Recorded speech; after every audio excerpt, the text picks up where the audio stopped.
Call the meeting of the Planning Commission to order. You have the agenda before you. There's an additional laydown item for you commissioners. If you take a look at that.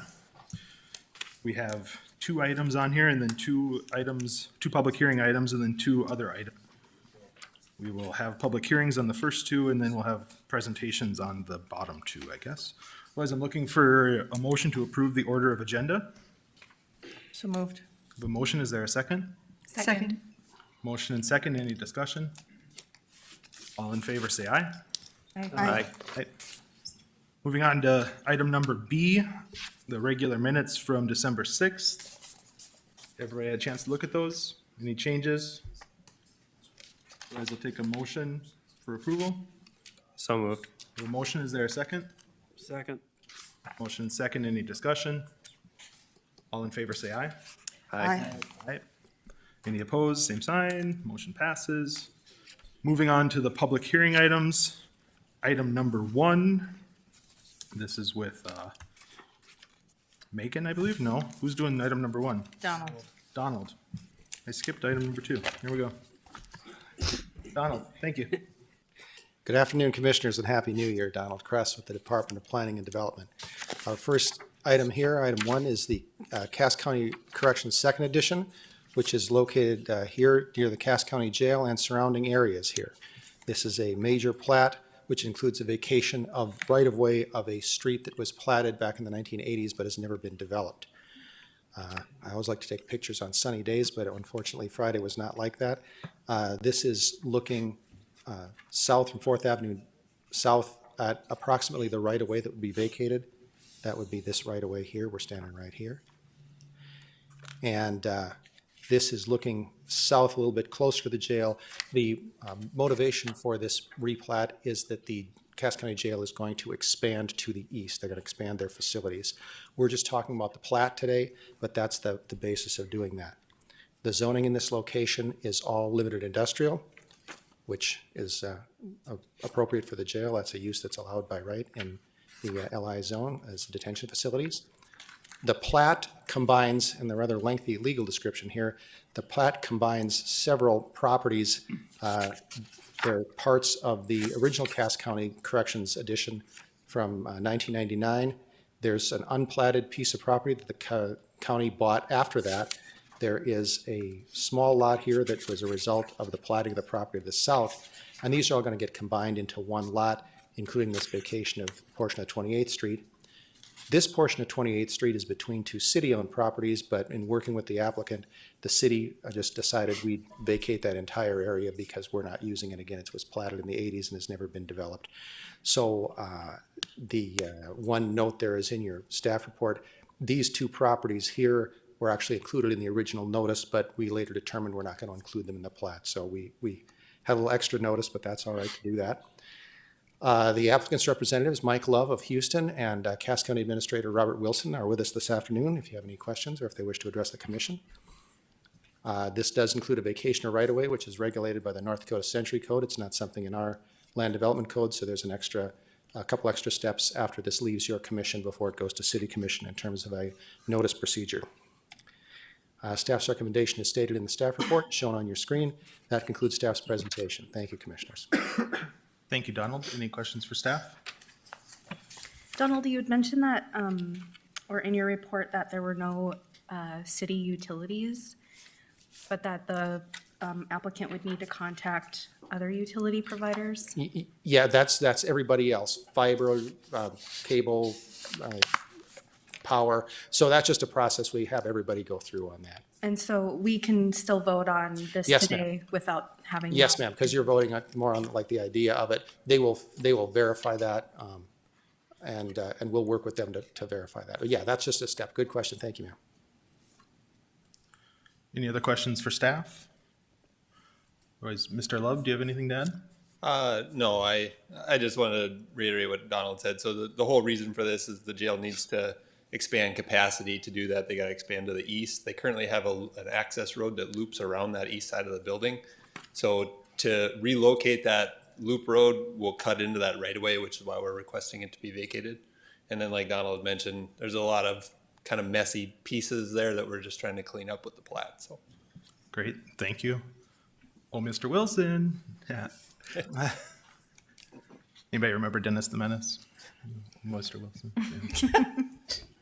Mr. Chair, members of the board, good afternoon. Thanks for having us. Happy to answer any questions, but I think you've heard the intent and the goal well described. Robert Wilson, Cass County Administrator. Thank you. We always appreciate having the county here. We appreciate the county representation on our planning commission as well from the ET area. So if you hear anybody else, we still have a spot open, I believe. So take the chance to ping you with that, I guess, while we're here. I would say we're in active recruitment or attempting to recruit for that position. Absolutely. Great. Any questions for Mr. Love or the county? Seeing none, thank you. Anyone else in the public wish to weigh in on this item, either for or against?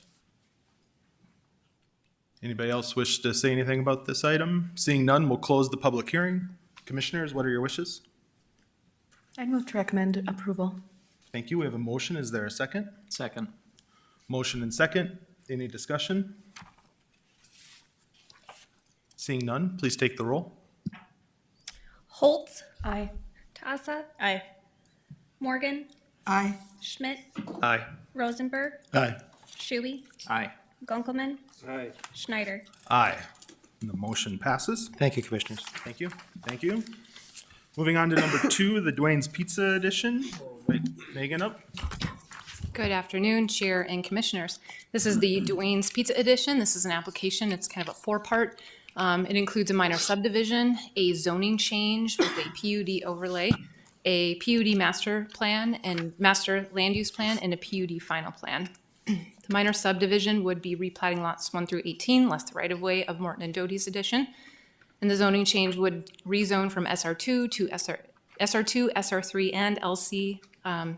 SR2 and SR3 are both single-family dwelling residential zoning districts, and LC limited commercial to LC limited commercial with a PUD overlay on it.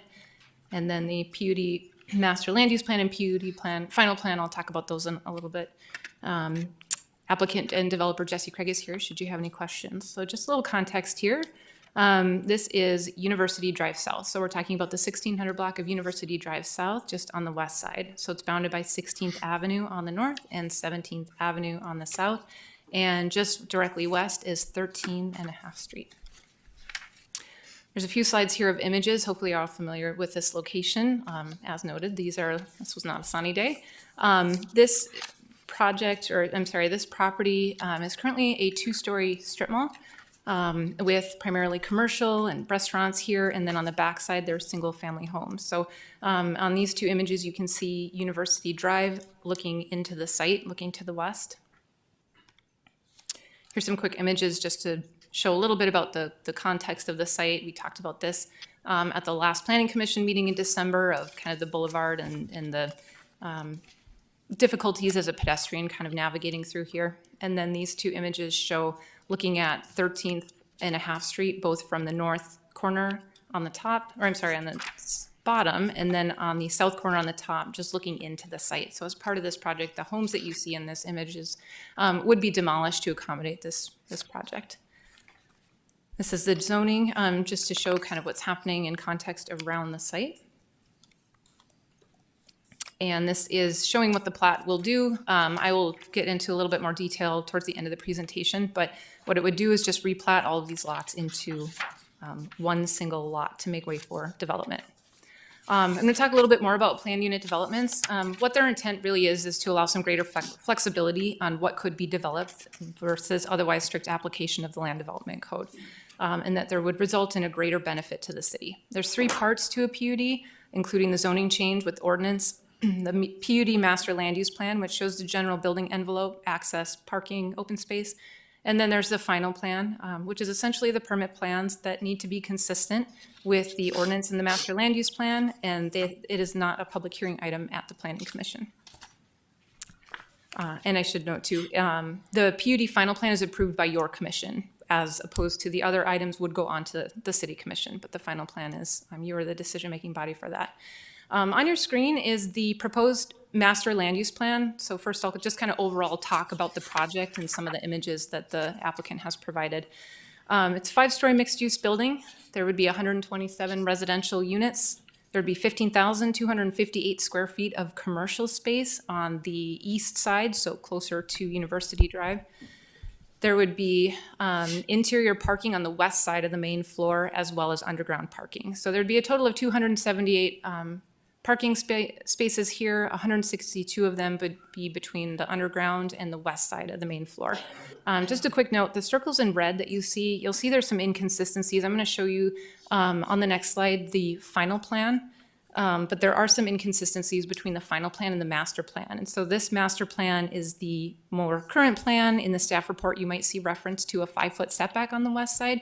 It has been modified to be a 12-foot setback, which is reflective of the master plan in front of you. Another one of those changes is the access. If you can see my cursor over here, on the right side onto 16.5 Avenue, only 2 access points would be permitted. And so jumping to the final plan, this, like I said, is a bit outdated in terms of the setback here on the north, as well as kind of the shared access here. So this is the proposed master plan. This is essentially the site plan, or the building permit plans, I should say. Just going to run through some elevations for you to see, and we can jump back to any images if you have any questions at any point. So this is the west elevation. I'm sorry, I labeled that wrong. This is the east elevation. This would be towards University Drive. So you can see kind of all of the windows into the commercial space. And then you'll see here at the bottom, there is a pass-through for vehicles I'll talk about a little bit more later. And then you'll see floors 2, 3, 4, and 5 are residential units. This is the west elevation. So you can see again that pass-through here, and you can see a couple of doors. One of these doors, this door here would go into the interior parking and on the ground floor, and the one on the right side would go into the underground parking that would be for the underneath the whole building footprint. And you can see just the north elevations and the south elevations here. I won't talk about these in a lot of detail, but there's a number of renderings that the applicant has provided just to show the project. These are not the same from what your commission saw in December. These are updated renderings. So this shows from University Drive, looking at the east side of the building. It says looking at the southeast corner of the block at the building. This would be the southwest corner. Oh, sorry, on the right would be 13.5 Street. So you can see in this image, on the very right side would be the homes in the neighborhood, and you can see how the building does do a bit of a cutout. And so it would not be a flat front for all 5 stories on the west side of the building. And the applicant proposes some amenities on some of the, on top of that second floor for space for the residents who live there. This shows from 13.5 Street, the cut through into the building, and you can also see more of the west facade. And then similarly, this kind of pulls back a bit and shows you the whole west facade. This shows what it would look like if you were a pedestrian kind of walking in front of the building from shop to shop. And this is a cut section that's provided by the applicant that shows kind of just cut through the middle of the building. And so on the left is the west. You can see the residential homes and kind of that building form or that building height. And then the street, the building, 5-story building, and then the parking lot, and all the way on the right would be University Drive on the east side. So I'm going to go back a little bit. So in the December Planning Commission meeting, this project was introduced to your commission as a non-public hearing item December 6th. I'm not going to go through all of the comments, but they're up on the screen if you want to read through. But there was a number of comments that were talked about at that meeting. And then we did have an open house just after the Planning Commission meeting where we noticed and sent a letter out for that. This is really the first major project that we've seen in the core neighborhood since the adoption of the core neighborhood plan. And this is right on the edge of the Lewis and Clark neighborhood and the Clarence Barton neighborhood. So we really did an increased communication for this project just for a greater reach. We also received a number of comments prior to that neighborhood meeting, after that neighborhood meeting, and even some comments after the publication of the packet. And so you received a laydown item, which is 3 different items. There's a letter that we received, an email that we received today, as well as the draft PUD ordinance that I'll talk about in a little bit later. So primary concerns of what we heard related a lot to, what is this project? What's being proposed? What's going to happen to my property taxes? Will there be an increase in traffic, or what will that look like? Questions on special assessments, questions about tax increment financing. And so we worked with other staff within the city to kind of put together this informational handout to kind of talk through or let people know some of those bigger questions or those questions that we were hearing quite a lot. So this is included in the packet. And then you'll see also that we've posted current project information about the project, as well as this informational handout at the website under item number 6. On this, we've also shared how folks can get in touch with us as well. So leading up to this Planning Commission meeting, we wished as staff in the Planning Department to continue this item to the February 7th meeting. And so that way we were hoping that we could have some more time to go through the details of refining the project and drafting the PUD ordinance, just have a bit more time. The developer wished to be in front of you, and so we're in front of you today presenting this item. In general, staff is supportive of the project, and so again, with the going through kind of that PUD ordinance, I'll talk a bit more in detail about some of those things that staff wanted to make sure were covered, I guess, as part of the project. So our primary concerns were the location on the block, the pedestrian circulation, the traffic impact, the drive-throughs and pickup windows, and how they would have an impact on the management of them, and how they could impact the pedestrian connectivity. The interface of the west building facade, so in some of those renderings, there appear to be kind of some blank facade, and how does that interface with the neighborhood? Signage on the site and the potential or the need to make that more pedestrian friendly or pedestrian scale, as well as what does the future of University Drive look like? We talked a bit about that at the Planning Commission meeting back in December. And what we're trying to balance as staff is a number of things. We're trying to balance what the priorities are in Go 2030, the core neighborhoods plan, comments from the neighborhood, what impacts the project might have to the corridor, neighborhood amenities, and also infrastructure needs. Right now, I'm going to ask Jeremy Gordon, our traffic engineer, to come up. He's going to talk a little bit about the traffic impact or what he anticipates for the traffic impact. There's a couple of slides here. Thank you, Megan. Thank you for including the traffic study in the packet too. It's nice to be able to read that ahead of time. All right, good afternoon, Chair and Commission members. I worked with the traffic consultant on this late last week, and he put this graphic together. So on any development that occurs, as engineers, as traffic generators, you take the footprint of the project, and then you just kind of use common sense, like where are people going to come and go on this block in the city of Fargo. So roughly 80% are going to want to use University and 20% are going to want to use 17th Avenue. So the good thing about this area of town is it's a perfect grid network. People are going to get there in a number of ways, but you can think 35% will be on 16th Avenue, 35% will be on 17th, 20% will head to the west on 17th, and then the 80% will head over to University. So there's a number of ways to and from this stretch. Is there another graphic? And then 10, 12 years ago, we commissioned a corridor study through MetroCog, looking at South University from 13th Avenue down to 24th Avenue. And we looked at the blocks from 15th down to 18th in quite fine detail. We even surveyed the buildings on the west side here. So we, at one point in time, we wanted to get 6 lanes up to 13th Avenue or 7 lanes. That's not the case anymore. We basically want 6 lanes or 7 lanes up to 17th, and then it'd be 5 lanes north of there. So if you look at the graphic there on the bottom, you can see the 2-foot right of way, 8-foot sidewalk, 10.5-foot boulevard, and then we have a lane there. That actually wouldn't exist. It could be a right turn lane, but it certainly wouldn't be a through lane. But this does give you the feel that that boulevard would be 10 feet wide, and we'd have an 8-foot path in there. So if you think about it, in today's world, highway designers love 12-foot lanes. I tell them, I beat them over the head every time I meet them. lanes don't have to be 12-foot lanes in town. So we shrink the road just to 11-foot lanes. That'll save you 5 feet. Even that curb line, the existing curb line in front of Dwayne's House of Pizza would actually move towards the center of the road to give you more land. So we've gotten smarter over the years, believe it or not.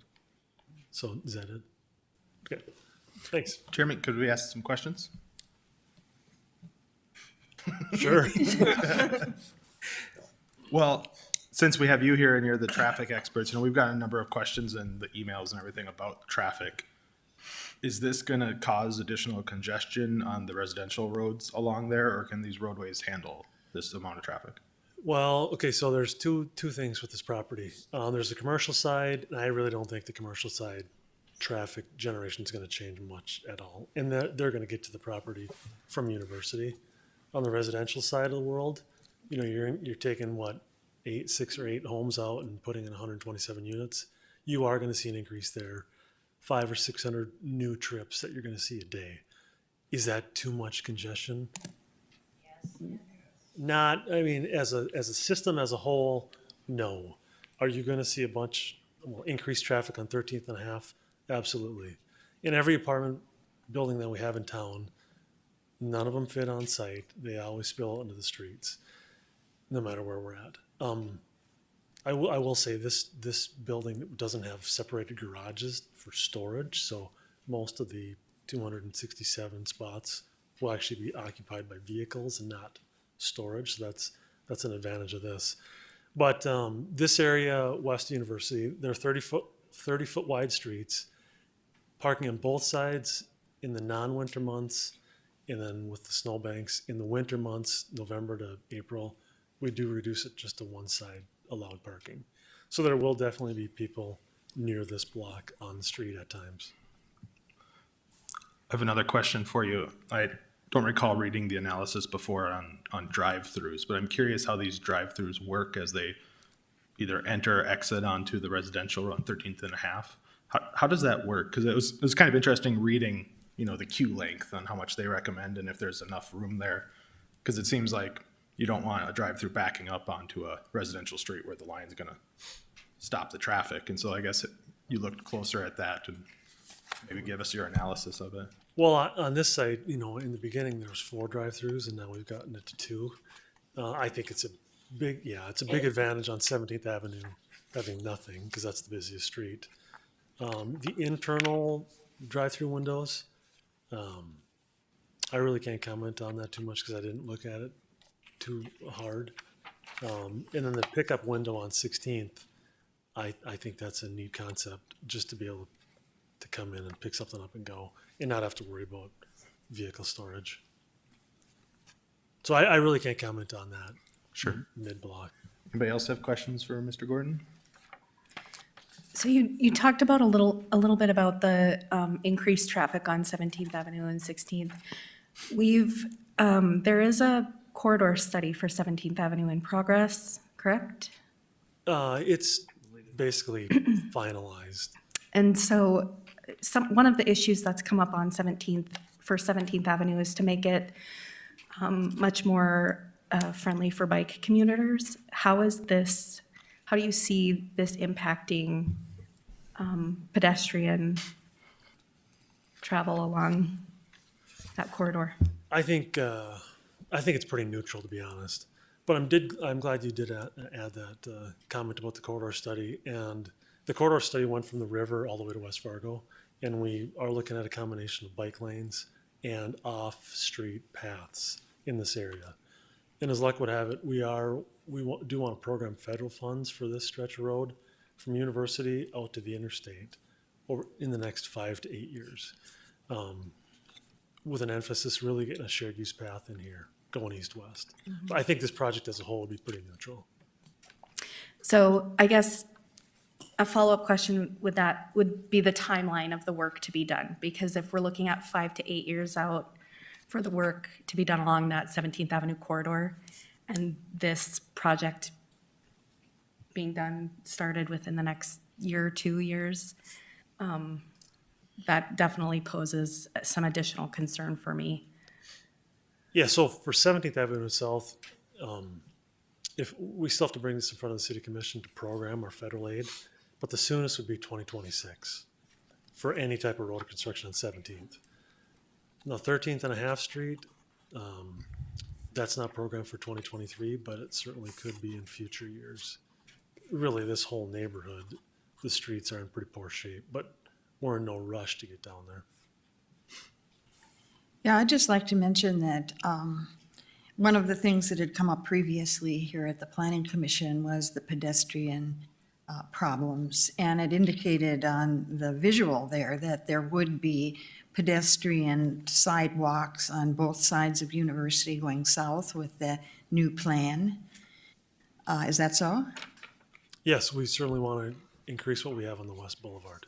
All right, and then I wasn't too clear about the drive-ups, but I think there were two, CJ's and then the Chinese restaurant.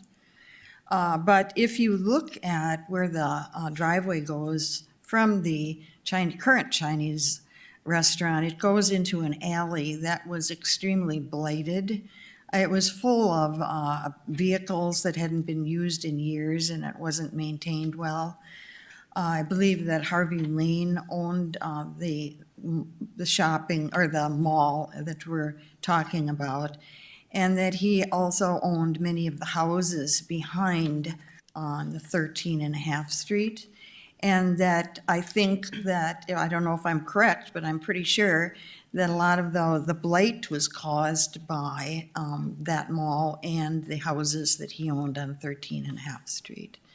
So as it is now, it's a total mess. And in addition, I'd just like to say that over the last few years, there have been a group of people, or has been, that have been discussing what they call Midtown. They'd really, really like to see that stretch upgraded from 13th Avenue South going south. And to me, this is just the tip of the iceberg as to what changes we'll probably see. So it's really important that this traffic aspect is included, but to the neighbors there, I would say that this is pretty much inevitable, that it's going to enhance development rather than be the first and only. So just looking to the future, that's the way I would see it. Do you have anything to say about the alley behind the mall and what traffic concerns there were there, or blading? No, I agree 100% with what you're saying. The one thing that I didn't mention is this project removes a couple driveways that directly access University, which is a big benefit for safety in this stretch, because this is University Drive in this stretch north of the interstate is basically the busiest stretch in town. Thank you. Yep. Thank you, Jeremy. One more question, maybe. One other question. Any opportunity for, or need for changes to the traffic light configuration on 17th? Yeah, we need to put in some left turn phasing east and west. Yeah. I can, as part of our bigger federal aid project, we're going to make some changes with that. Well, so far you win the award for the most questions of the year, so you should come back more often. Bring a traffic engineer to planning commission today. Yeah. Just wait till Ari and Dan get up here. Right, thank you, Jeremy. One thing I'll note quick, we did kind of throw in this image here just to give you a sense of what it might look like. One thing to note though, if we're thinking about this boulevard, this is about a 7.5 foot boulevard, and you can see here this would be a 10.5 foot boulevard, and so the green space here would be even more than what it's being shown.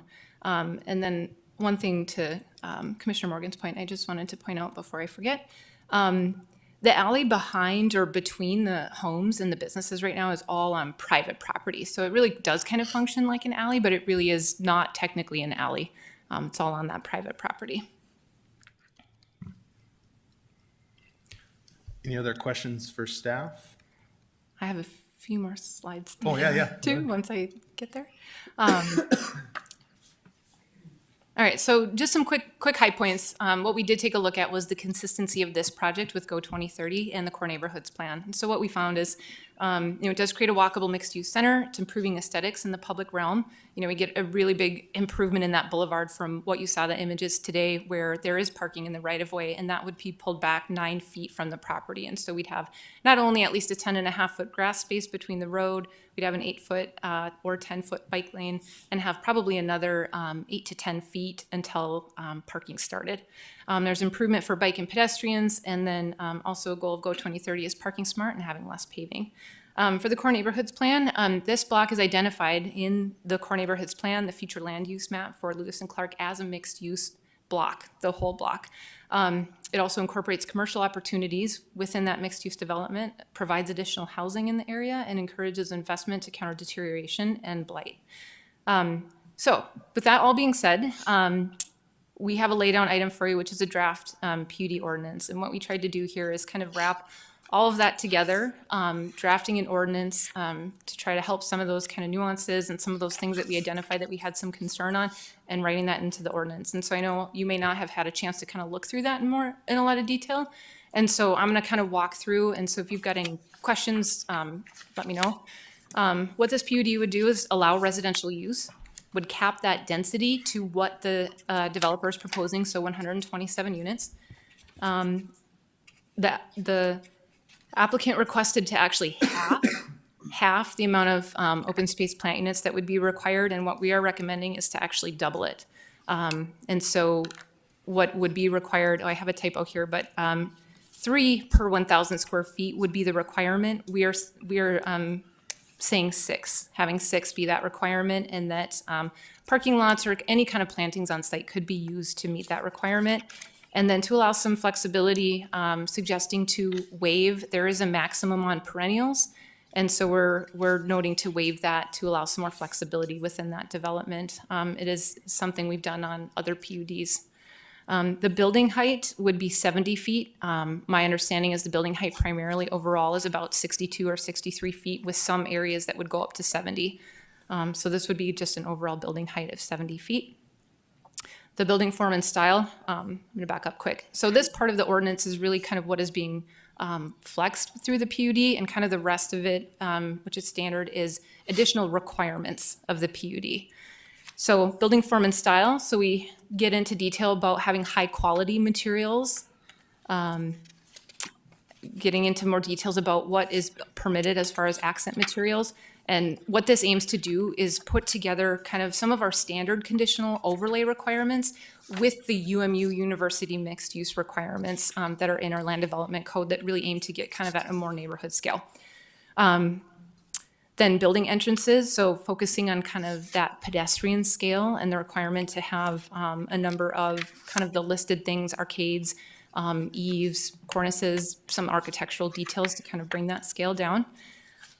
Ground floor transparency, so in UMU, ground floor facades along the public streets, and so we would consider all 4 of these sides as along a public street, would have a 25% transparency requirement, but the east side would have 40. So it does bump up that transparency requirement a little bit. Having some exterior lighting on the building and making sure that that is at a pedestrian scale and that it is lit. Some site amenities, the requirement to have at least one outdoor seating area, which is what you see on the plan right now, as well as some sort of shared site amenity on the ground level of the site. Drive-through and pickup facilities, and so we really want to kind of tighten up what would be permitted. So having one pickup window, which would be the one that you see on the plans on the north side of the building. That would only be able to be a pickup window always. And then in the interior, there would be one pickup window and one drive-through window, and there would need to be signage, signage for pedestrians and for people driving, so that, because if we go back to the master plan, you can see there's pedestrian connectivity throughout. We also have drive-throughs or pickup windows. And so there are different points of conflict for pedestrians and vehicles. So having additional signage, we would want to see. And then having stacking and vehicular circulation that does not negatively impact the public street. Screening of dumpsters and storage areas and refuse containers, so all kind of that nuance would have to be screened and have permanent walls. Loading docks would not be permitted. And then the requirement to have interior landscaping, 5% of landscaped islands within that parking lot. pedestrian circulation. So we know there's pedestrians will be coming in. This would be a neighborhood center, and so having connections at all points from all kind of sides of that development, and then having requiring striping. So wherever there's kind of that conflict where a pedestrian might be walking on the ground level, or where vehicles would drive, that there's some extra striping there as well. For signage, would be limited to one freestanding pylon or monument sign that would be no more than 12 feet in height. And that portable signs, this should be a little bit different here, just other signs, but portable and temporary signs would not be permitted, and that internally lighted signs would not be permitted that would directly face 13th and a half Street South. So no lit signs facing the neighborhood, and on anywhere on the property, no portable or temporary signs, and that all other signage would be per the sign code, Fargo sign code. And then lastly, which is standard in our conditional overlays and PUDs, is a list of prohibited uses of detention facilities, self-service storage, vehicle repair, limited vehicle service, industrial uses, adult entertainment center, and off-premise advertising. This is just, I'll circle back to the plat. There are some existing private utilities in kind of that private alleyway. They will need to be rerouted, and there will need to be a plan with those utility providers. So that's between the developer and those utility providers. One of the things that we've talked with Brenda Derrick, the city engineer, is that this plat will not move forward to the city commission until there's an agreed upon plan on how to address those utilities. So I'm just circling back here one last time to the PUD master land use plan for reference. So with that, staff is recommending approval with conditions. So it's not a typical thing that you see, but with conditions, at least for the zoning change, the PUD ordinance, and the plat, with the conditions that there's confirmation of the PUD ordinance and an updated master plan is applicable prior to moving forward to city commission. Additional information provided by the applicant regarding traffic to analyze trip generation to be reviewed by and subject to approval by the city traffic engineer. Resolution of private utility issues prior to moving forward to city commission, subject to city engineer approval, that's what the plat. And confirmation of amenities plan for subdivision to be confirmed by planning and engineering department staff, which has more to do about kind of what's happening in that boulevard public realm. And to continue the PUD final plan with the following conditions: that a civil site plan, landscape plan, elevation plans, and building materials are received and reviewed by staff against the PUD ordinance. Amenities and design requirements reviewed by staff against the PUD ordinance, and that after that, then there would be the hearing, a non-public hearing at the Planning Commission prior to building permit issuance. With that, that's staff's presentation. I'd be happy to answer any questions that you might have. Thank you, Megan. Just one question I had going through here with the draft PUD ordinance. Do the renderings comply with that? You know, we look at the renderings on here, and it'd be nice to know if what we're looking at complies with that, or are there things on there that would change just for our edification and the public's as well? So we know if you're looking at changing something on here. That's not something I can quite answer. We don't have that level of detail. And so what we would do if your commission decided to move forward with staff's recommendation, we would sit down and verify all that prior to it going to the city commission. Okay. One That's thing fine. I want to note that I see did not make it into the PUD, but there's a section on parking that would require a maximum of 278 parking spaces on site, which is what is outlined in the parking study, and would put a maximum on the 116 parking spaces that are outside, and then the remainder, that difference, be maximum inside the building. So that doesn't show up on your screen here, but that's an important point that staff is proposing with that PUD ordinance. Thank you, John. One other question. You say you want additional information on the traffic. What are you looking for that wasn't presented today? So since the publication of the staff report, so that diagram, I'm going to mess up what this is called, origin destination diagram. We did receive that, and so that is what Jeremy presented on. So we would confirm with Jeremy that has everything that he's comfortable with based on the traffic, but that was something that was a condition prior to receiving that additional information. So essentially that item has been fulfilled? I would look, Okay, just checking. Okay. Any other questions for staff? I have a question. So I'm sort of wrapping my head around, I understand that this is, Go 2030 has this already zoned for mixed use, correct? in Or the it core would be- neighborhoods plan. Or it's des- identified it in the core neighborhoods plan as potential for mixed use. Yep. I'm just thinking about, as far as the maximum density currently allowed for the SR3, SR2, SR3, and then the jump of going to a mixed use. And then we're looking at the size and the scope of this project. With the, you know, with the POD ordinance and recommendations, I see, you know, I see a number of suggestions here. I don't see any specifics regarding, you know, something to sort of, I guess, reduce the optics of that density. You know, I mean, I think the rendering shows a little bit of differentiation in height, and I know that helps visually reduce the optics of the density, but I'm just wondering, I see, you know, for ground floor transparency, I see a specific number, but for like the building form and style and entrances, I don't see any minimum requirements. And I'm wondering, you know, sort of what Rocky had mentioned in terms of like how similar is this rendering to what's required?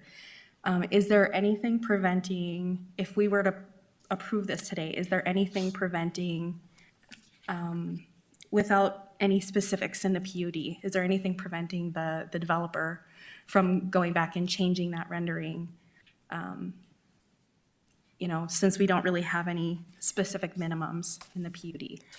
So, and please, thank you for that question, Commissioner. And if I don't answer, let me know. But what we would be intending with the recommendation is that the developer could not come back with the final plan, which would include, you know, updated renderings if that, you know, shows, if that, you know, renderings can convey a lot more about how a project would be built rather than elevations or a site plan. It just kind of adds that depth or that next level to it.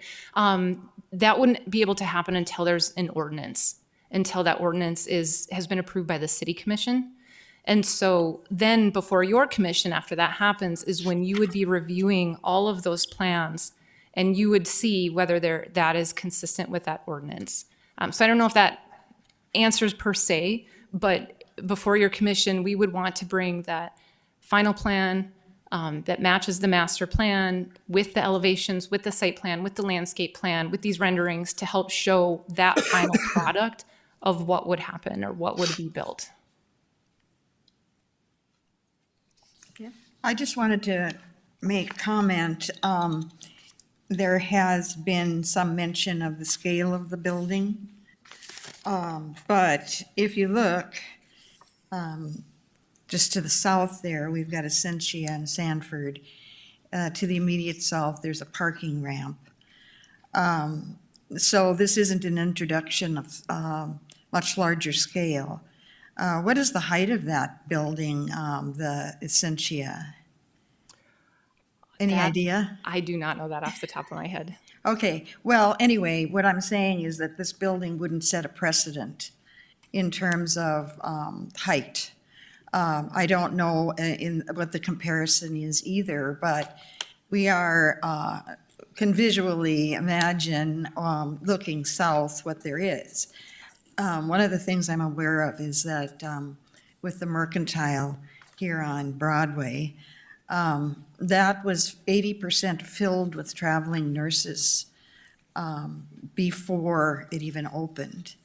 So I'm thinking that there is a relationship, or will be a relationship, with this new building and the medical center there.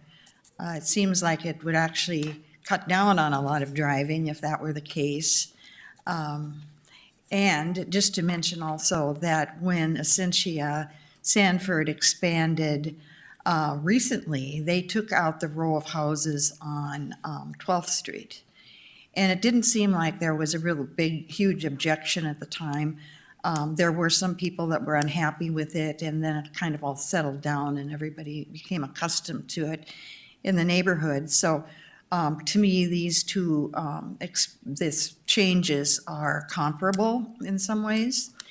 And, you know, thinking about the age of the neighborhood, it looks to me like the houses to the west of this site are post-World War II houses. Most of them are smaller, and that's what was being built at that time. I'm not saying these houses are aging out. I'm just saying that some of them, especially, are very well cared for. They're smaller houses, but they're nice houses. I don't really believe that this particular project is going to damage the neighborhood that much. Saying that from a lot of experience with working with the neighborhood associations. So I just wanted to make that point, that this isn't a precedent. And whenever there's change, people are opposed to it.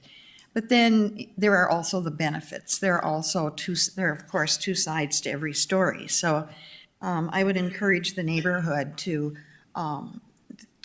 buy in and actually to contribute as much as they can to making this a really good project.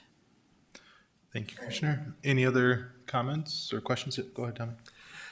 Megan, can you explain a little bit the pickup facility in that north drive-through area and what conversations you had with the management of that? I just read through here that the stacking and vehicular circulation must not have negative impacts on the public streets. And maybe if you could explain a little bit of what that pickup facility is. And I guess where I'm coming from is the concern north of here, the Starbucks, that's obviously a drive-through, not just a pickup window, but at peak times that does flow out into University and then the street just to the south of Starbucks. So I see that as kind of counter to being a safe realm for pedestrians, especially on 16th Avenue there. So I guess could you explain a little bit about that pickup window and drive-through? Yep, so this, on the north side, this is 16th Avenue here on the north side, and then this is Great Wall. I believe both of these would be pickup windows, so no order box. So what that means is that you are ordering ahead, and then you're driving through to pick up your order. The Land Development Code does have specifically stacking spaces for behind order boxes and then also behind a pickup window. So there's overall stacking spaces depending on kind of the logistics of what's happening. And then there's this pharmacy where it would be order and pick up. And so pharmacy kind of acts a little bit differently than a restaurant. Yeah, does that help answer your question, Commissioner Schmidt? I think so, yeah. I guess my concern is that with the stacking of that north drive-through there, and that's also looks like, let's just say that there's 8 cars there, and then they start to kind of curve back towards 16th Avenue, and that's also the north entrance to that parking lot. And I could see that becoming this pinch point where there's vehicles frequently trying to get into the parking lot while also trying to get into the pickup lane. Pedestrians having to navigate around that and just becoming kind of a conflict zone over there. So, Sure. So that's my concern with that specific location. I'm not sure if we're looking to vote to finalize this draft PUD ordinance or if there's any latitude to revise any of this at this time, but that is my concern specifically for that portion of this.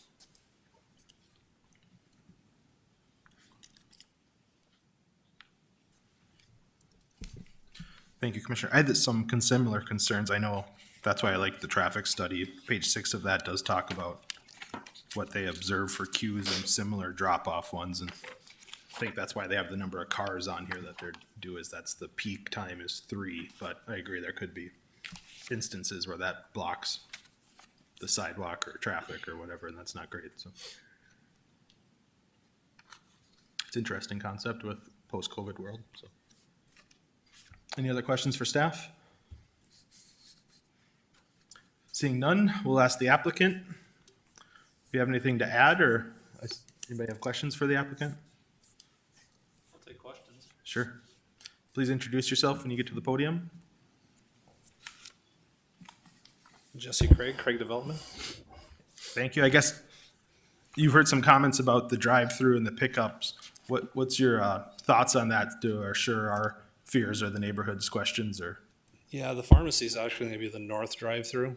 And that one, they don't see a lot of staging or queuing with that. It's kind of a new concept for them because their current location right now, they don't have a drive-through. Great Wall, same thing. I mean, they're going to be on the left side or the south side of that inner drive-through. The one that's labeled pharmacy right now, that has not been leased. We've kind of held off on that until we figure out all of this. So we haven't gone forward on that. But, you know, based on the traffic studies and our traffic engineers, we've kind of set them up so that we have enough queuing per the code. Jesse, one question, the Great Wall traffic will exit to the 13th and a half street. Correct. And the other one, if you get that rented up, would come back out to the east. So Correct. you're at the driver's side of the vehicle. Yes. Okay, I mean, I think So- people thought both of those were gonna go out the back, and they're not. No, there's going to be substantial signage on both ends, so, you know, we don't have cross traffic. And again, we're assuming that that inner one is actually going to have a drive-through. It may be rented by somebody that does not have a drive-through also. You know, I could see a Verizon or something like going in there that doesn't have a drive-through window with it. So that's, like I said, we haven't gone so far as to lease up anything other than existing businesses that are on the location right now. You know, they've taken kind of precedent over that, so we make sure they're in the spaces they want to be in. And like we talked about, we did have 4 drive-through. I think Jeremy mentioned that. We did take that out for the Dwayne's Pizza site and put in a outdoor patio area in replace of that. Because we're going to have more drive-up, you know, reserved spots where people can drive up. They've already ordered ahead, and then we'll bring the pizzas out to them. Yeah, I like the outdoor area and the renderings. That was a good addition, I think. Well, I think the city staff's been great in working with them and, you know, trying to put in more picnic tables and seating areas and things like that. So that's been helpful. One other question for you, you know, there's seems to be an emotional connection to this property, it being in the center of town, that everybody has some history with, and so everybody feels bought into this in some way. But you're now the owner of Dwayne's Pizza, is that what you told us last time you were here? That's correct. Yeah. And so, I mean, that's interesting, because I think we get some developers that come in and, you know, sell it out and leave, you know, type thing, but you want this to work even more so now. Yeah, it's been, you know, probably close to 4.5 years we've worked on this block, trying to pull everything together. You know, and everything was owned by Harvey Lane. There's no, like we were talking about, there's no alley that's in there. It's all public or private space, private land that's owned by Harvey Lane. When he passed away, he went into a trust with his children.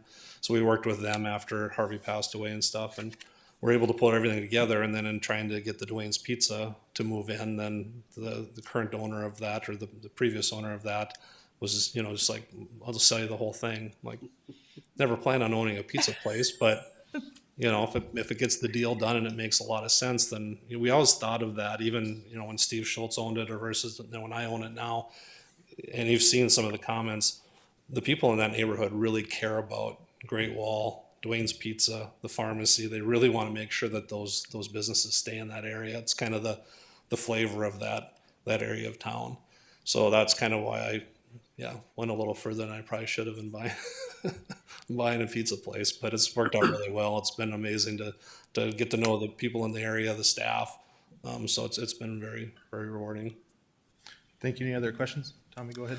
Yeah, with the feedback that you received from last month's commission meeting and the open house that we had, can you maybe talk about some of the changes you've made to the project since then, if there have been any? You know, I think there's close to 500 flyers that were sent out or notifications that were sent out. I think, you know, between emails and phone calls to the city, I'd say we have maybe 25 per, you know, of those. So probably 4.5% responding, you know, that actually had comments, some in favor, some against it.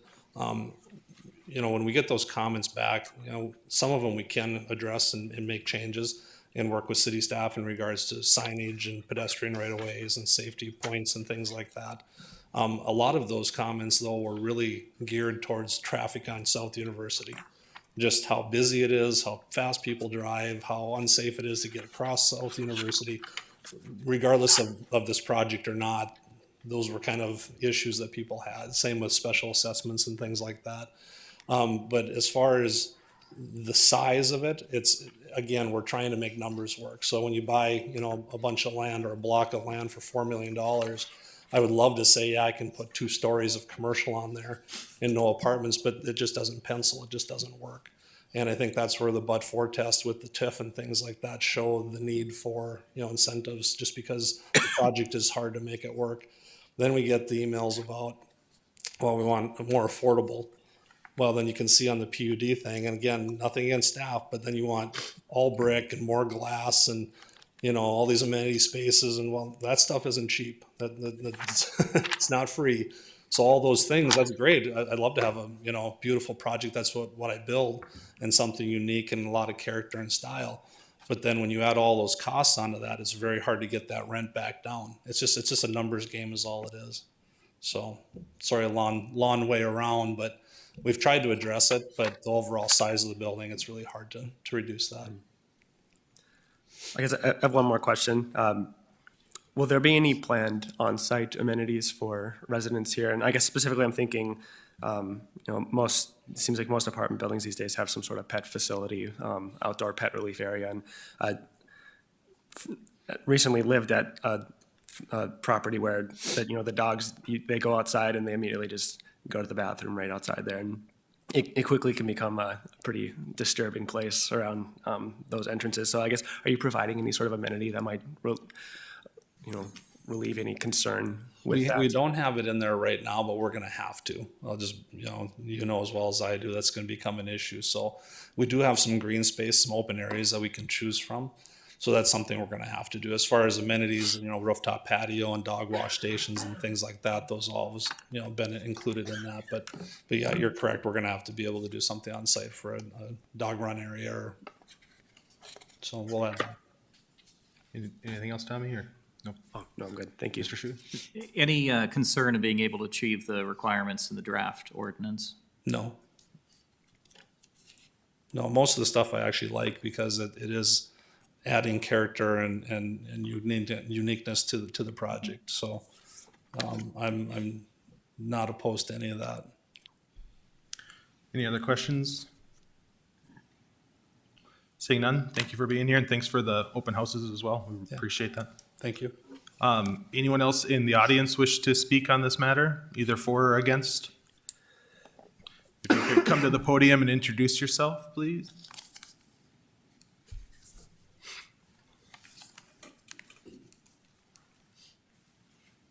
So I'm Kimberly, and I'm a resident on the other side of University.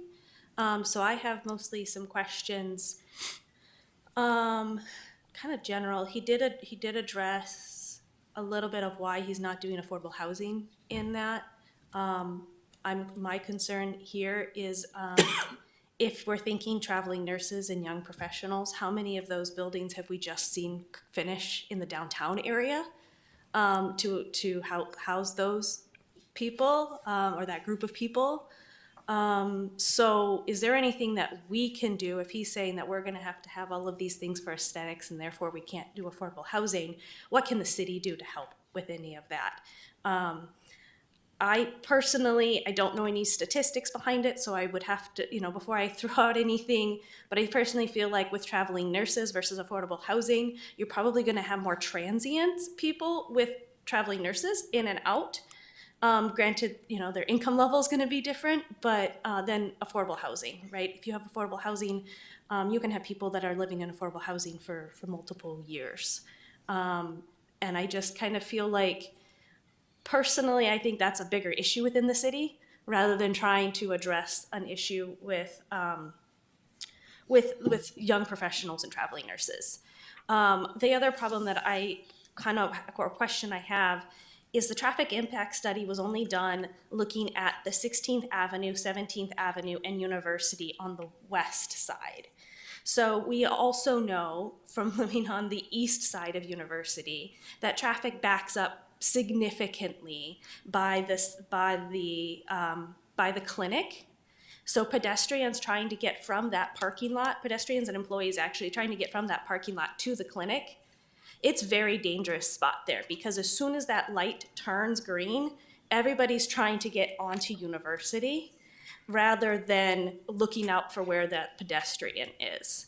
So if the traffic is going to increase in general in that area, but we're not going to be able to have any additional traffic, I don't know, things is the word I'm going to come up with, done until like 2026 due to funding and things like that, I'm very concerned on what's going to happen around the clinic. And also on 16th, they mentioned that one side is parking in the winter, and then in the summer it's both sides, and that is on the east side as well. I'm not sure that we're gonna see less traffic, I guess, on the east side. So I would like to see what's the plan to impact, what's the traffic impact going to be on both sides of University, specifically right on the corners there, because we can't cross the street, we can't cross University or turn left onto University from our avenue. Like, we have to go down to 17th to do that, or go up, to 13th, or sometimes, we can get around on 15th. But it's just, so it's gonna increase the traffic around the whole area. So I'm a little concerned about the traffic impact study just addressing the west side. Other than that, since I'm on the east side, I can't complain about like my visual, like looking out my window and all those kinds of things. It's not gonna really impact me at all.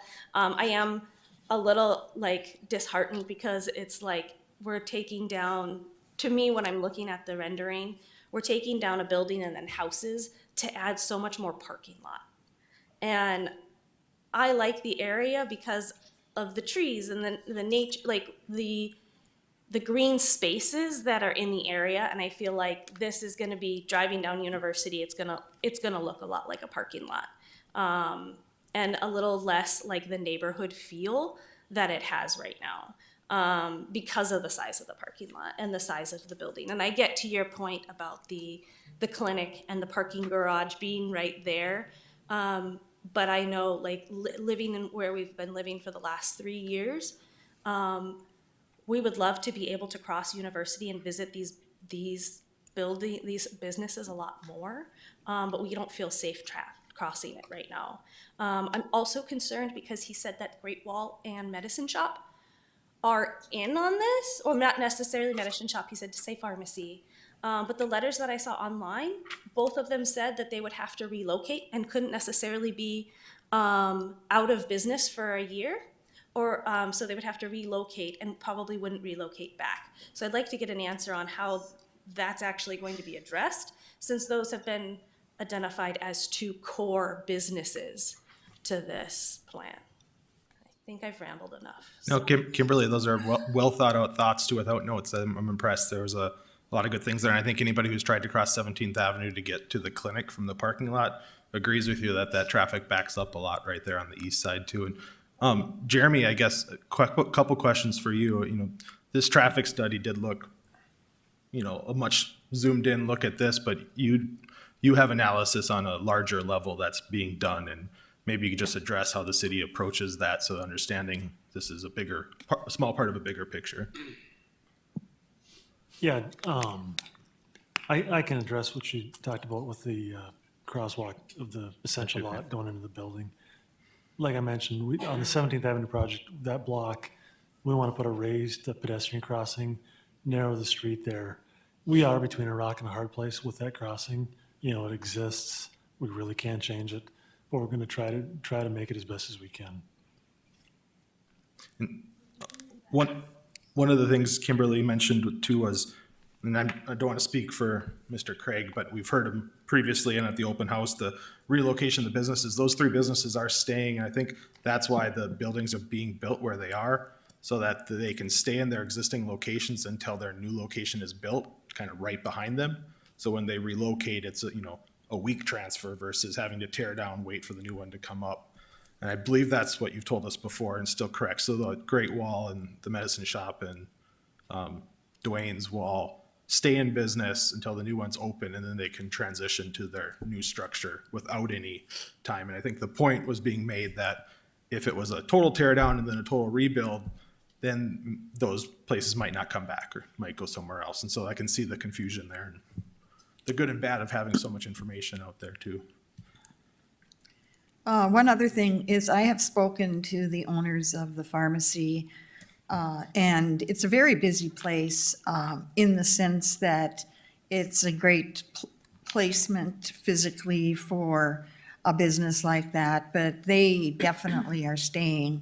I have been aware of some of the architectural plans that they've been working on. Just secondly, in terms of financial health, I don't think Great Wall is going to survive there. I just think that that's one restaurant that will probably go away.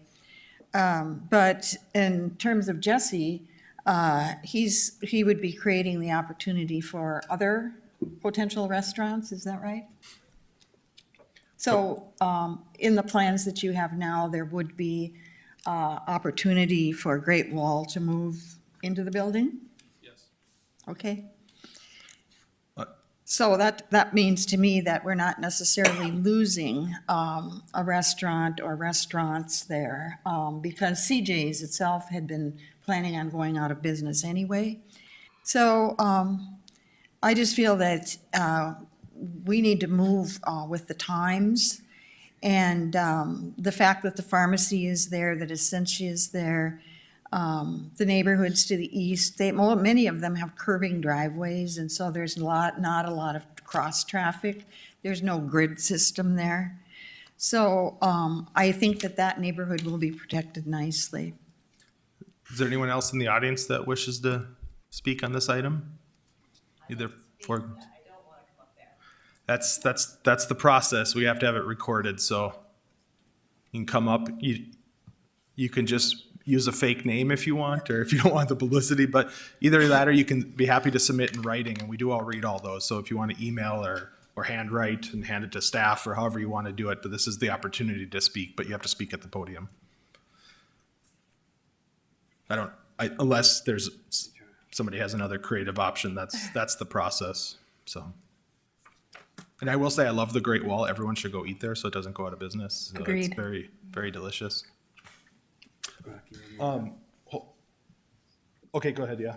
Jeremy, just one more question. The upgraded, I live right over there, and I drive the 18th Avenue multiple times a day. That upgraded crossing was provided by Sanford, wasn't it?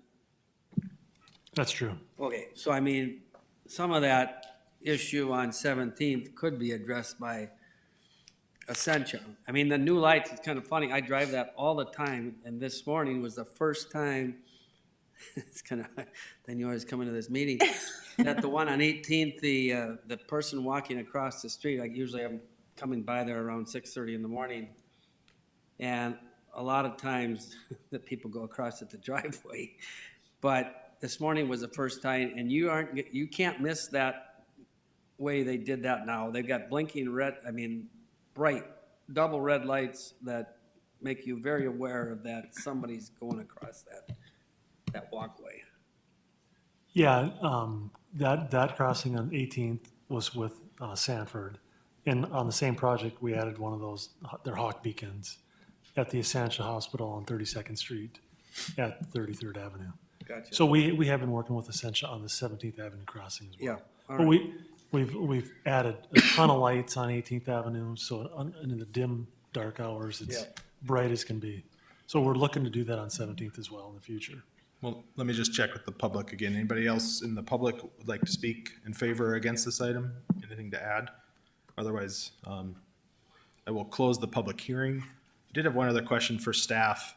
I think there's a lot of good restaurants and businesses on the west side of University, and getting across is a pain all the way up and down that corridor.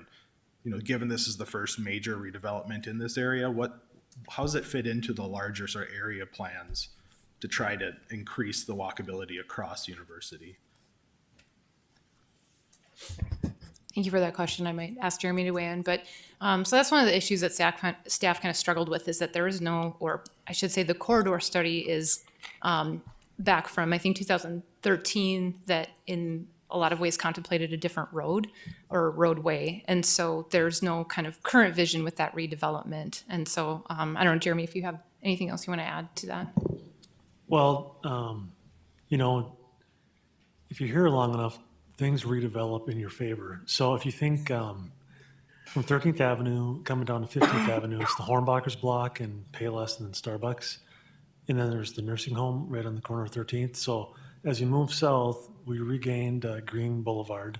Hornbachers on their own removed their concrete boulevard and put in grass. And now this project is another block south of Hornbachers. The boulevard will be reclaimed the way it should be. And then the only block that's really left is from 15th to 16th. So we're going in the right direction. We've long sought some kind of path on the west side of University, but it kind of has to organically happen. It's really difficult for the city to make it so. Because we had a lot of opposition when we had our corridor study, just to try to do that.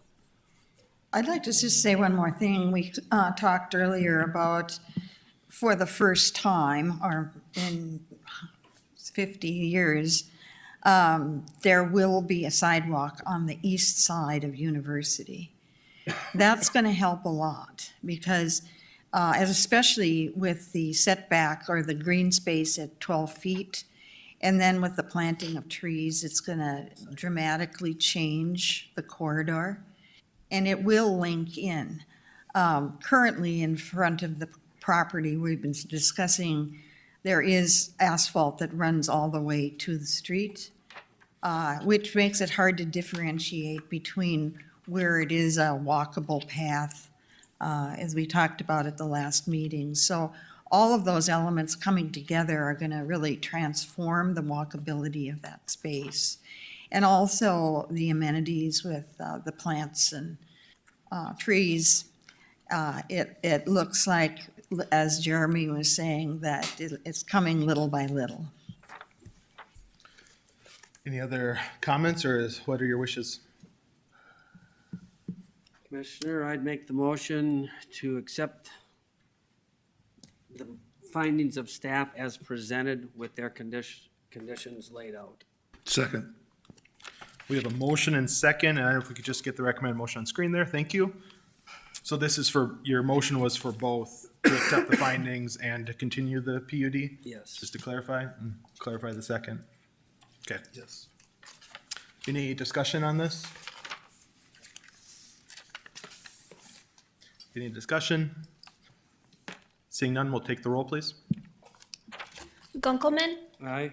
Holtz, Aye. Shuey, Aye. Morgan, Aye. Schmidt, Aye. Rosenberg, Aye. Tassa, Aye. Schneider. Aye. And the motion passes. We do have two other items, but that's the end of the public hearings. We're going to take a 5-minute break. Sorry. Take a 5-minute break and we'll come back at 4:18. We'll call the meeting back to order here of the Planning Commission. We'll move on to agenda item D1.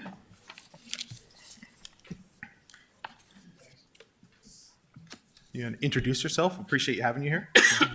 Good afternoon, Chairman and Commissioners. My name is Sean Radnick. I'm the Inspections Director for the City of Fargo. Tonight, we're just going to kind of introduce you to our code enforcement team and our rental inspections team and have them tell you a little bit about what they do and just so you get to know them and understand the programs a little bit better. With that, I'll bring Laura Langdahl and Greg Conlon, our code enforcement inspectors, up, and they have a small presentation for you. Great. Thank you. Could you introduce yourself, and why don't you tell us what you do in the inspections department? So we could. I'm Laura Langdahl, and I'm a code enforcement inspector for the inspections department. And I'm Greg Conlon. I'm also a code enforcement inspector for City of Fargo Inspections Department. Thank you.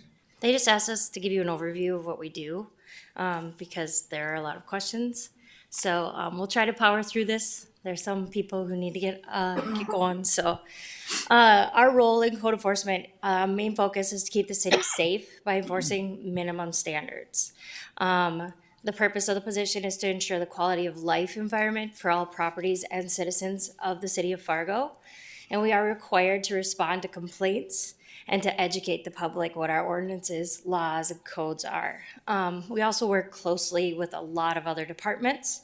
This includes planning, fire, police departments, and, you know, oftentimes public works, just to make sure that the things that overlap, we know who's taking care of what, and so our citizens can be heard and their complaints can be addressed.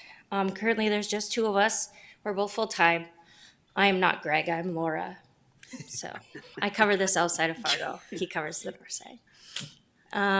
We also, because of the crossover of our job, we end up working on different boards and community things. It's tangential to our work, but it's also very, very important.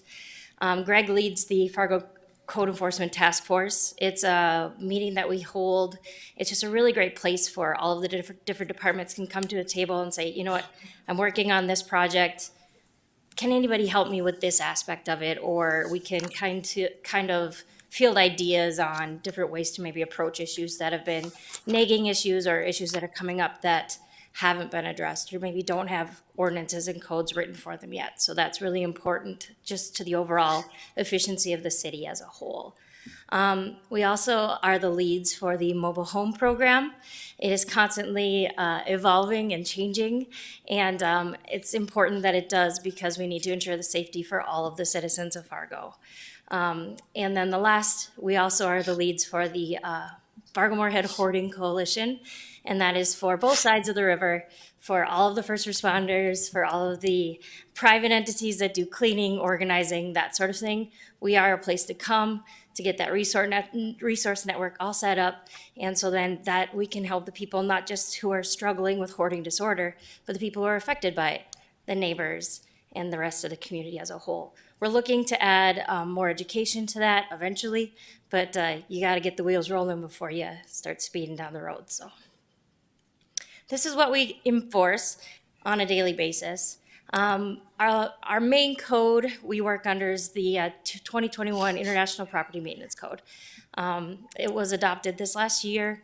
It addresses garbage accumulation, rubbish accumulation, sanitation, all that great stuff, junk vehicles, and it also covers some dangerous buildings.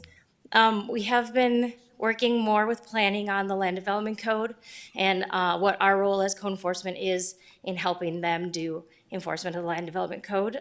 So we have been learning and training more on what the different zonings mean and what is and is not allowed so that we can be helpful for them as well. Listed there's penalties. If you really want to get into it, they're there. We do write parking tickets, but only on property. We don't write tickets in the street or in parking lots or anything like that. So what I've compiled for you guys, just a little bit, if you want to go back, is just some visual representation of the kinds of things that we enforce and that we see on a daily basis, encompassing both the IPMC, which we discussed, and the LDC. So we do have junk in the yard violations, sidewalk parking. That's important for mobility especially. All citizens deserve the right to be able to move unrestricted. We did a report last year of a juvenile that was trying to move around a blocked sidewalk and was actually hit by a vehicle. So that kind of stuff is important. We take it very seriously. Junk vehicles, they're blighted structures and they maintain a nuisance. So we also handle those kind of complaints. We have vacant structures and dangerous buildings. The one that you see there is both of those. And our dangerous building program. And then we also enforce the sign code per the LDC. So we'll take care of a lot of those questions and ensure that everyone is remaining compliant, not only for political signs, but in kind of advertisements, portable signs, things like that. If you want to go to the next slide. Here's kind of what our complaint process looks like, just a quick outline.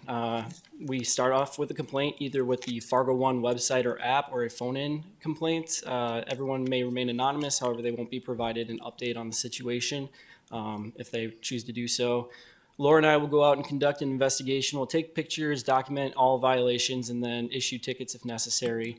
Once we've done that, we'll come back to the office and draft notices of either violation or a vehicle removal notice. If it's such a situation where we deem it's a dangerous building, we'll go ahead and begin the dangerous building process and serve notice on that as well. We have a 15-day correction period between the first and second notice, just for allowing the owners, the private property owners, to contact us and either come up with a plan for resolving the issue, or for them just to resolve it on their own, and that's fine too. Between the second and final notice, they have 7 days. We hope to hear something or see improvement. And then after that is when we either start feeing up to $600 and turn it over to the city attorney, or use discretion as far as how to handle it. That's part of the further actions. Vehicles are removed after 15 days. We do have a $75 inspection fee for inspections that are failed after the third inspection. And we do have our city attorneys who work hard for us to ensure that our cases that we haven't been able to handle through fees and notices can be handled through the court system. One thing to note that's important is we are allowed a discretion to work with homeowners. So even though community may think things might be going slow, or that there's nothing happening, we might be working behind the scenes with the owner, because there's exigent circumstances, financial issues, life issues. We understand that. We want to work with people. We don't want to just, slam violations. Some numbers that we have as far as 2022 inspections: 295 building maintenance inspections, 427 investigations, I think is a good one to outline. Those are just any kind of complaint that we might have received or that we might have come across while out in the field. Junk in the yard, 457 inspections, 364 sign inspections. That's those times that we have to go out, look at the sign, or look at the issue and see if they're compliant or not. The big number there is the vehicles and parking. We have over 1,500 inspections, just based on either issuing the ticket, revisiting, issuing another ticket, or removing the vehicle and then ensuring compliance as you go down the road. Just one enforcement case that I wanted to discuss because it highlights both planning and code enforcement. This was a dual LDC and IPMC. This was an illegal auto repair shop. For LDC violations, it was not a permitted use. Salvage was not allowed because it was general commercial zoning.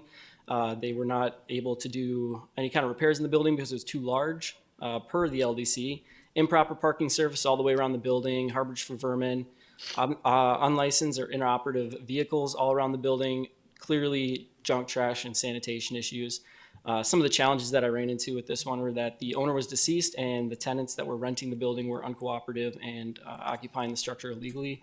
Also on the backside, everything on the backside of the building was with the BNSF Police Department and their right of way, so we had to work together with outside agencies as well to help kind of clean the situation up. And then there was recorded criminal activity at the location with Fargo Police having calls and for service at this location as well, and stolen vehicles removed.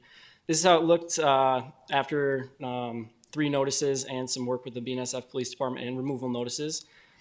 We were at the location multiple times. The tenants have now been evicted by the sheriff's office, and some of their stuff is working its way kind of outside as they're going through the eviction process. However, they no longer are there, and they used some of our documents in court to kind of build a case as to why they shouldn't be evicted. So the building is currently secure and the cleanup is ongoing. This is another dangerous building example. I worked on this one. It was a vacant commercial structure that originally the complaint came to us from the police department. They couldn't seem to keep people out of it. And obviously it's because of the 2 giant overhead doors that were propped open. And so we deemed it dangerous. Notices were sent to the out-of-state owner. They were not overly responsive right away until we started getting further into our dangerous building process. And then they hired a contractor from here in town. They were able to tear it down eventually. But the most difficult part about this one is it's right on 13th Avenue. There's a lot of foot traffic. And I want to say that PD and I were there 5 separate times to re-secure it because it's obviously vacant and we were getting a lot of squatter activity. So that was the biggest challenge with this one. But it came down, it's been seeded, and now it's just a green lot until they can come back and build what they anticipate building in the future. So this is our contact information if you'd like it. Otherwise, if you have any questions, this would be the time for them as well. Yeah, well, thank you for being here. As a resident, this is like my favorite topic. So I've had a couple very serious instances on my block. Are you okay? We had a hoarder, we had a slumlord who's now gone. So this is great. You guys have done great work. I guess this ties into planning commission more than we realize. This last project, we talked about blighted homes on one side. We had the Newman Center that we're like, oh, well, let's redevelop this because it's all blighted homes. But that's because we let those homes get that condition. And so it puts us in tough situations. And so I guess my question for you is with that next sort of ring of houses that are aging, just outside the core neighborhoods maybe, or the outer core neighborhoods, what else can we do to prevent more of these blighted situations that have to get redeveloped, and then it creates an awkward situation for us, I guess? Do you want to take it? Yep. Well, honestly, it's going to be up to the homeowners and the property owners themselves to try and take care of their properties and stuff. If our code enforcement team has to get involved with it, then it's in a state that's very, very blighted and very, very bad for the community. So if we're getting involved, it's gone a little too far. What it is the homeowners need to take responsibility and stuff. And I do believe there are a number of programs out there that can help homeowners that do not have the means to take care of some of those things. But honestly, there are cases that we prefer not to get into because we want them to take care of it, and the less we have to look at, the better. So, As you've worked with your counterparts in other cities or around the country, do they have good incentive programs that you see from a city that, do you pass those along to either, city administration or to planning or something? Because I know our documents talked about trying to prevent those homes, the core neighborhood plan, looking for incentives. So if you guys come across those in conferences or associations and things, I know the city would probably be interested in what works. yeah, and any information we do have on programs and stuff like that, we try and pass along. Unfortunately, most of the programs that are out there are city specific, so they are specific to a general area and they don't really apply to Fargo. If there's anything out there, I do know there's one bank in town that has opened up low interest loans and things like that to help people with blighted properties and things like that to repair things. So One more question for you. I know Jim Gilmore was here, but he does a good job with the sort of return on investment for incentives, and try to look at these type of programs the same way. It's that it costs money, but if you can keep the building values up and the property values up, that's good for everybody. So those values keep. And do you guys keep track of that at all on the properties you work on? as far as building values and things like Yeah, that. so what they are when you go in, when they're obviously blighted looking or near blighted, and then try to keep track of them a couple of years later and see if the value, recorrects on them. We really don't look at value. We look at minimum standards and safety. So as far as, looking at it years later, if we have to come back and look at it in a couple of years and stuff, we do keep an eye on the property after it's gone through the process. But if we have to come back and revisit the property, it's generally because there's more issues. Okay. So I- we Just curious, as you, work with the city to try to, make sure you have the appropriate staff, because as this need continues to grow and we've seen almost a backlog of it, right? It's, that might be helpful in showing the ROI on those type of programs, that the city could commit more resources toward it to prevent it. So we don't run into these blighted situations. Yep. Sean, would you explain, you didn't talk too much about, do either of you do anything with the rentals? no, the rental's next. Oh, I'm sorry. So we didn't have mean to- 3 inspectors that I do the didn't rental mean to inspections and jump, things. but, Is that a segue? that's a segue. Hold on. I made your transition. Yeah, I wanted to ask one question. This is just a hypothetical case, but it is the case of, that someone was telling me about. There's the old casket company that's over by Artists Flats and the taco shop. So the story I was told was that the owner had rented to someone, and the renter hadn't paid rent for a very long time, owed, thousands of dollars in back rent, but meanwhile had filled the place with tires. So the recycling rate on tires, he told me, was $7. And there wasn't any way the owner could afford to pay that recycling fee. I was just wondering if are there any funds to help out situations like that, or does it go directly back to the current owner to have allowed such a situation to take place? So unfortunately, we don't have any funds. Our department doesn't. There may be funds out there that we're not aware of. But it falls on the property owners. If they have materials and things in that property, when they get it back from a renter that have to be disposed of, it falls on them to take care of it. We generally look at property owners and stuff that are either renting out things or own things to take care of their properties, and it has to be up to them to take care of it and not let it get too far, so. Do you think the teeth you have in city ordinances are enough to get the job done that you'd like to get done, or are there additional things you think the city should be doing? For code enforcement, I think we're doing okay right now. We have gone through the dangerous building process recently and revamped some of that. And that'll be a newer process and a more transparent process in the future. But as far as changing ordinances and stuff for code enforcement, we're doing pretty good right now. We did just, for the first time, get fees within the last year. So we're able to fee, and we're going to see how that goes for a little while and see what happens with that. Our focus is going to be more so on the rental end of it right now, so. Brandon, do you have a question? No, I'm good. No. Anybody else? No. Thank you for being here. Thank you. Thanks, guys. With that, I'll bring up my rental people here. We have 3 rental inspectors. 2 of them are full-time, 1 of them is part-time. Not that he works part-time for the department, but he does rental inspections part-time.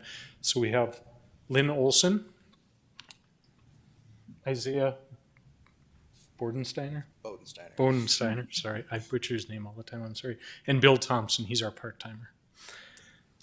So with the rental program, the purpose of the program is to protect the health, safety, and welfare of the citizens of the city by inspecting rental units to ensure the quality of life for the occupants.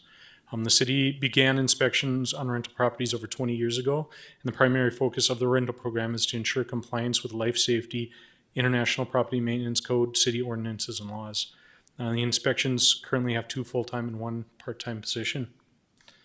Current active rental licenses, and this is kind of how we track our rentals right now, we have 4,036. They consist of single-family homes, duplexes, multi-unit buildings, residential and commercial structures. There has been 1,850 inspections conducted by these 3 this year, and they encompass multiple items per inspection. It's very hard to break those down, so I can list some of the things that they look at when they're at one single inspection. So they look at building maintenance, dangerous buildings, junk in the right-of-way, junk in yards, signs, zoning, land development code stuff, vehicles and parking. And most of the inspections occur during one inspection, so it's hard to break down each individual one like it is with code enforcement.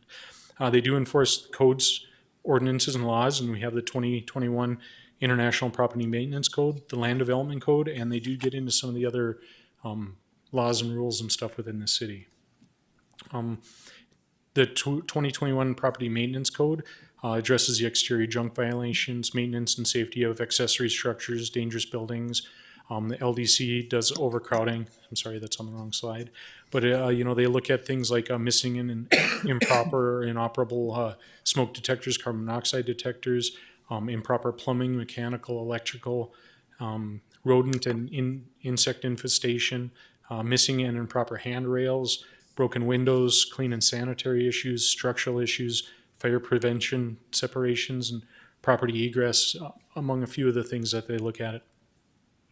The Land Development Code, they can issue parking tickets.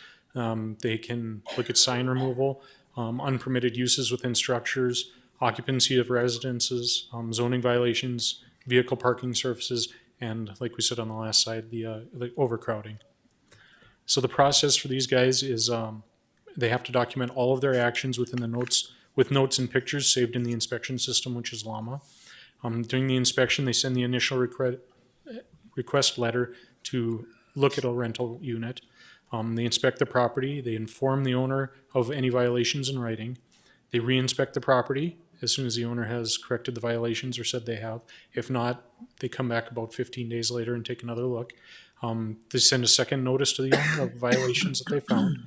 They re-inspect properly for compliance again. If they have to send a third notice, they can fee, and then they have to re-inspect the property, and every notice that they have to send after that third notice is a fee.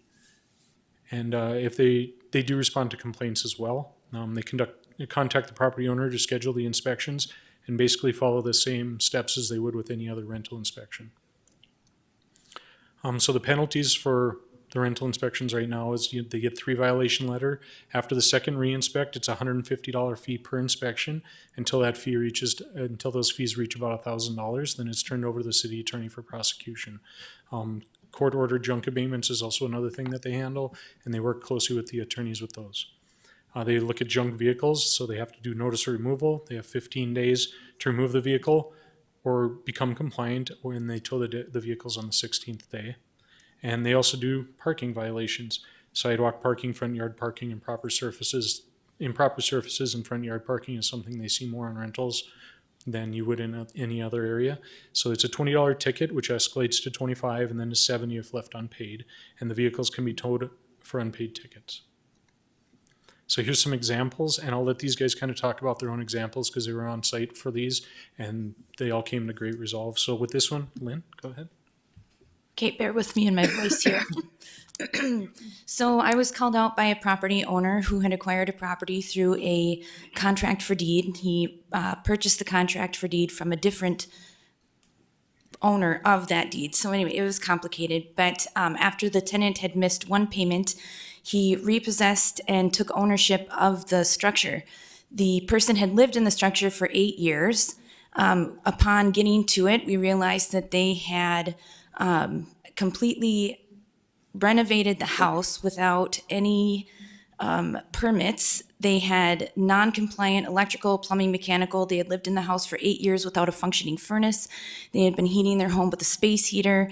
They had exposed electrical in all of the bedrooms. They had a teenager living in a non-habitable space in an attic. The ceiling height in that space was just barely over 6 feet at the peak in the middle. You can sort of see it's the center picture. At the time, the new owner was disputing the difference between repossessing a contract for deed and having a tenant, and was reluctant to do any of the repairs to the structure in order to make it safe and habitable. There were no smoke detectors, no carbon monoxide detectors. All the plumbing had been moved from its original location. It was what we would have considered a non-habitable space for these people to be living in. The success, I guess, of that story was that we reached out to multiple agencies here in town, knowing that this was an imminent life safety danger based off of it was going into winter. We went into one of the coldest weekends of the year, knowing that a family of 5 was going to be living in a home heated only by a space heater and multiple exposed electrical situations. And the hot water heater was leaking in the basement. It was hooked up on an extension cord, and it was laying in water. So there was definite imminent safety.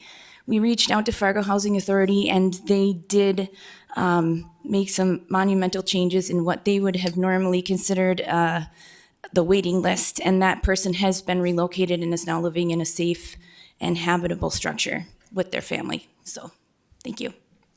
Thank you. It's a good story. One more thing on Lynn's case.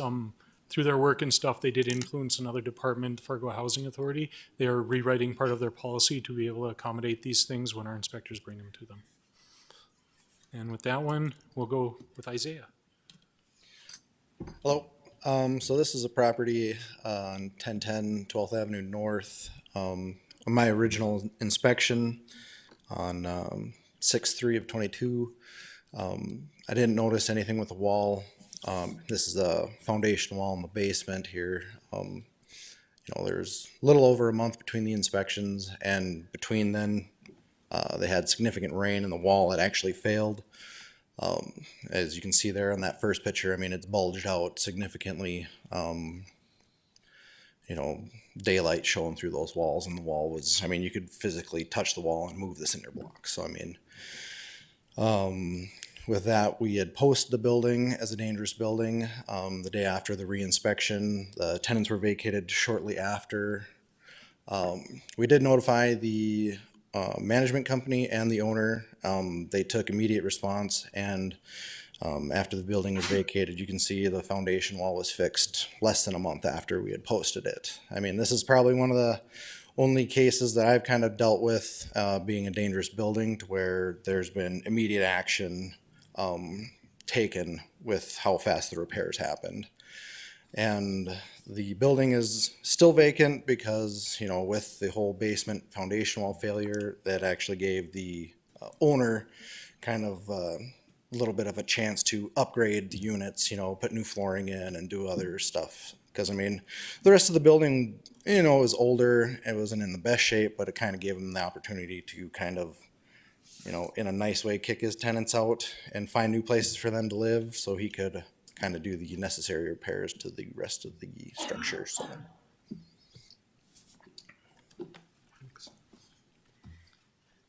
Good evening, Commissioners. Sorry for keeping you late. I'm Bill Thompson, and I know I do rental part-time, but you should probably know I'm a combination inspector, so I do residential inspections, rental inspections, and then also HQS inspections. My problem property was 2315 2nd Avenue South, and when I got access to the interior, there was a family, several small children, and they had lots of electrical violations. The furnace was inoperable. There was significant water damage to their garage door header. 2 of the 3 plies, one was missing, one was extremely deteriorated, and then the third one had sagged probably 4 inches, and that was just over a 16-foot span. There was a lot of junk. There was significant movement in the basement. Multiple braces has failed. The property owner was kind of in the middle of selling it. So it started with the original owner. It went through the sale right after we posted it as a dangerous building.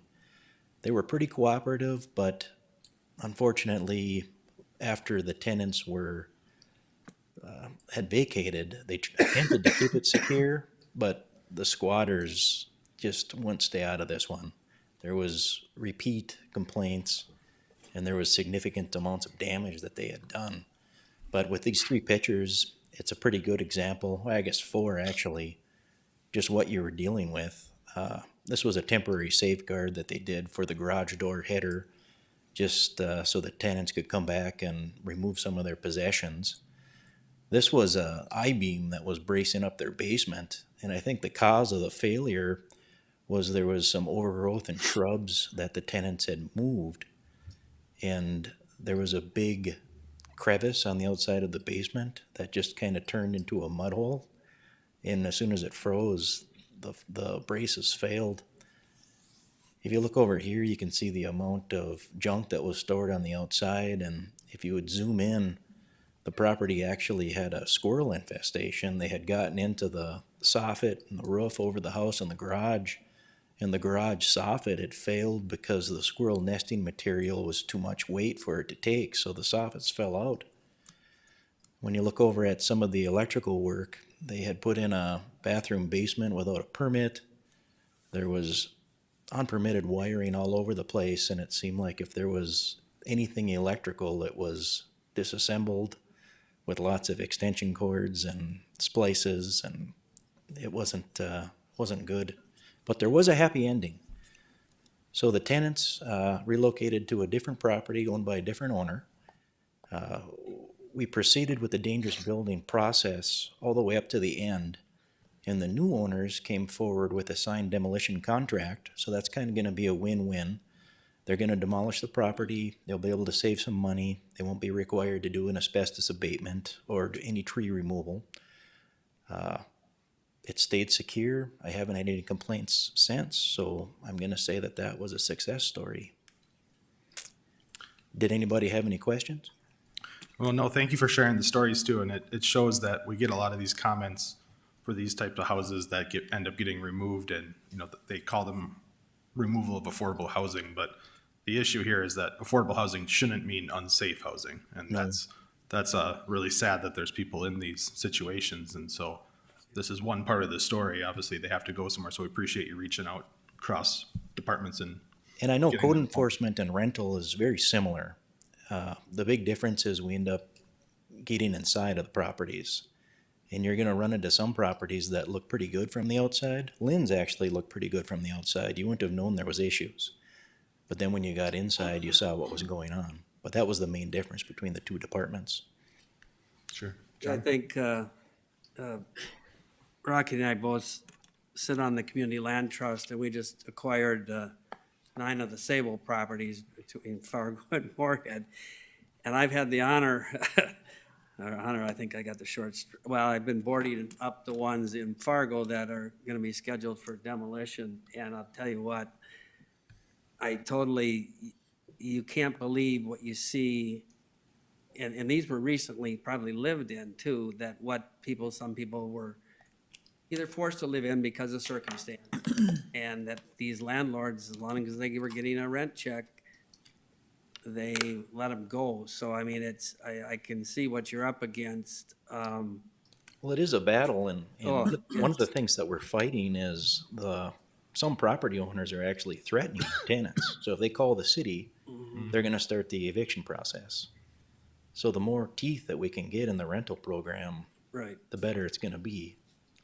One thing I'm a big advocate for, and I've asked several times, and I'll ask now, is if we could assess the fees to the property taxes. I think that would really bring a lot of power to our program. Right now, it's set up where the fees are gonna get turned over to a collection agency. And then, these guys don't care if they get calls from a collection agency. It won't bother them. Sean, that's- could you explain real quick, if, let's just say, I have a property I want to turn into a rental property, what is the process that a person, I mean, when we worked in the Roosevelt neighborhood, or a lot of the things that keep talking about the rental properties up in that neighborhood, and because of the college and stuff, they're easy to rent. Does a person have to come in and apply for a rental application and then get an inspection, or what happens? So if you're going to be turning a rental property, say a single-family home, into a rental property, it would be within your best interest to contact one of our rental inspectors and have them do an inspection and let them know what's going on. That way they can give you a list of violations that they see that we enforce, and they can start the process from there. Even if it isn't quite a rental property yet, you're just getting into it, we can start treating it as a rental property immediately, and then get it on, make sure that you're getting the proper licenses and stuff with us, then make sure that your life safety stuff is up to par, and make sure that there's no major issues with it. Is that a requirement?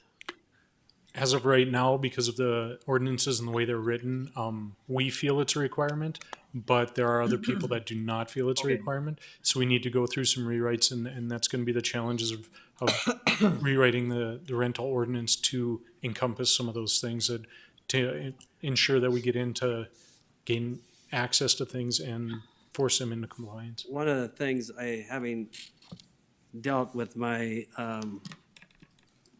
daughter's sorority house over at Morehead State, they had an annual inspection because it was a rental property.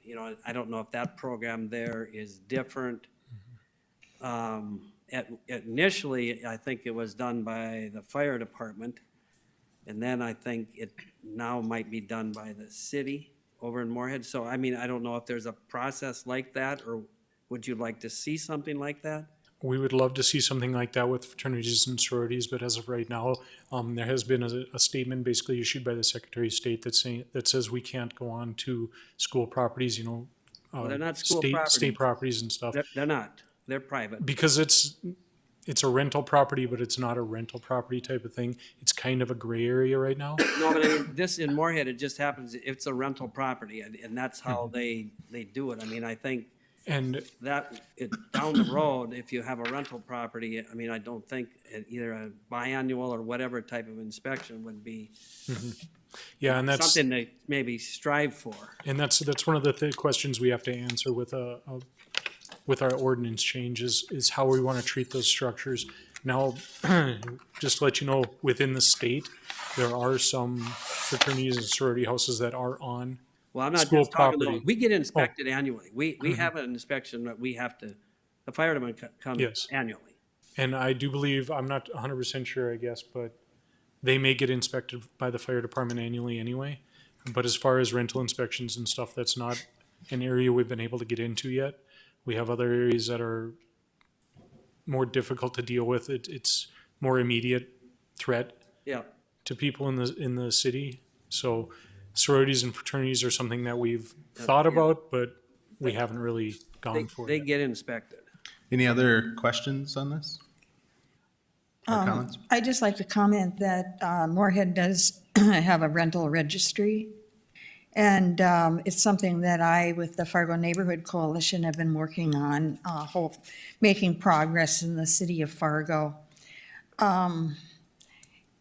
One of the things I'd like to ask is, when does it happen that if somebody wants to have a rental property or buys a rental property, that they have contact with your department? Generally, when we find out that it's rental property, we send out a letter asking for initial inspection. Right now, that's kind of an issue because we have people that either don't respond to the letters or keep pushing off the dates for us to come and inspect and stuff. So contained within our ordinance and stuff, we have to write language saying that we set the date, and if you're not there, we count it as an inspection. If you miss 3 of them, you start getting feed, and we start going after you in that process. Right now, our rental program it really has no teeth in it. There's not a lot we can do. We're doing what we can, and the inspectors are doing a great job with what they can get into and what they can see. It's just that, there's just not enough there for us. As far as the rental registry, I know that's been an issue that's been talked about quite frequently and stuff since I've been here. We feel right now that an ordinance change and starting to get more teeth in the program before going with a full-blown rental registry is a better avenue for us right now. Just the logistics of trying to manage a rental registry, who has to be on it, what it's going to cost. There's some big questions and things that need to be answered with that. And as of right now, we just don't have the staff to go after a complete rental registry that we feel. So we'd like to do ordinance changes first and start getting some compliance and stuff and start the ball rolling and moving in the right direction rather than trying to go full blown right away and then, not being able to handle it. Yeah, I understand that. So if there was a licensing fee, for instance, for rental properties, that might contribute to the whole process working better. And just another question, the Fargo Housing Authority, do they do their own inspections? Yes, there's a number of institutions out there that do their own inspections and look at their own stuff, and we are able to take those third-party inspections. So they can submit reports to us and stuff, and then we can basically file it away with that property in our system saying that the inspections have been done. Now, there's a lot of them, say like HUD and stuff like that. They go a little farther in depth than we're able to. So their inspections are actually more, complete, I guess, than ours are because they look at a bunch of different aspects to help with that rental. So there are some that when it comes up on our rental rate or when it comes up on time to inspect that property, if they're a HUD property or something like that, we have the ability within the IPMC to allow a third party to submit the report to us and then not have to do the inspection. And then with apartment buildings, for instance, is there some kind of a different approach to that than homes that have been converted into apartments? There is a different approach because there are common areas and things that have to be looked at. A lot of the time, we don't look at, say, apartment buildings and things like that unless they're about 20 years old or there's a complaint on them, because that's, about that time is when we start seeing a lot of aging issues and a lot of problems with the properties. Not that it can't happen before that, and that's why we go, if it's sooner and there's complaints, we do go check it out. But, we don't have to look at all the new properties and stuff like that because they've already been inspected for code compliance within the last 20 years, which, codes do change, but the life safety issues of them and stuff like that our inspectors will be looking at typically haven't changed much in that period of time. So if you do receive complaints, whether it be in a apartment building or in a neighborhood home, do you continue then to inspect and go back and make sure everything is operating properly, or is it a one-off?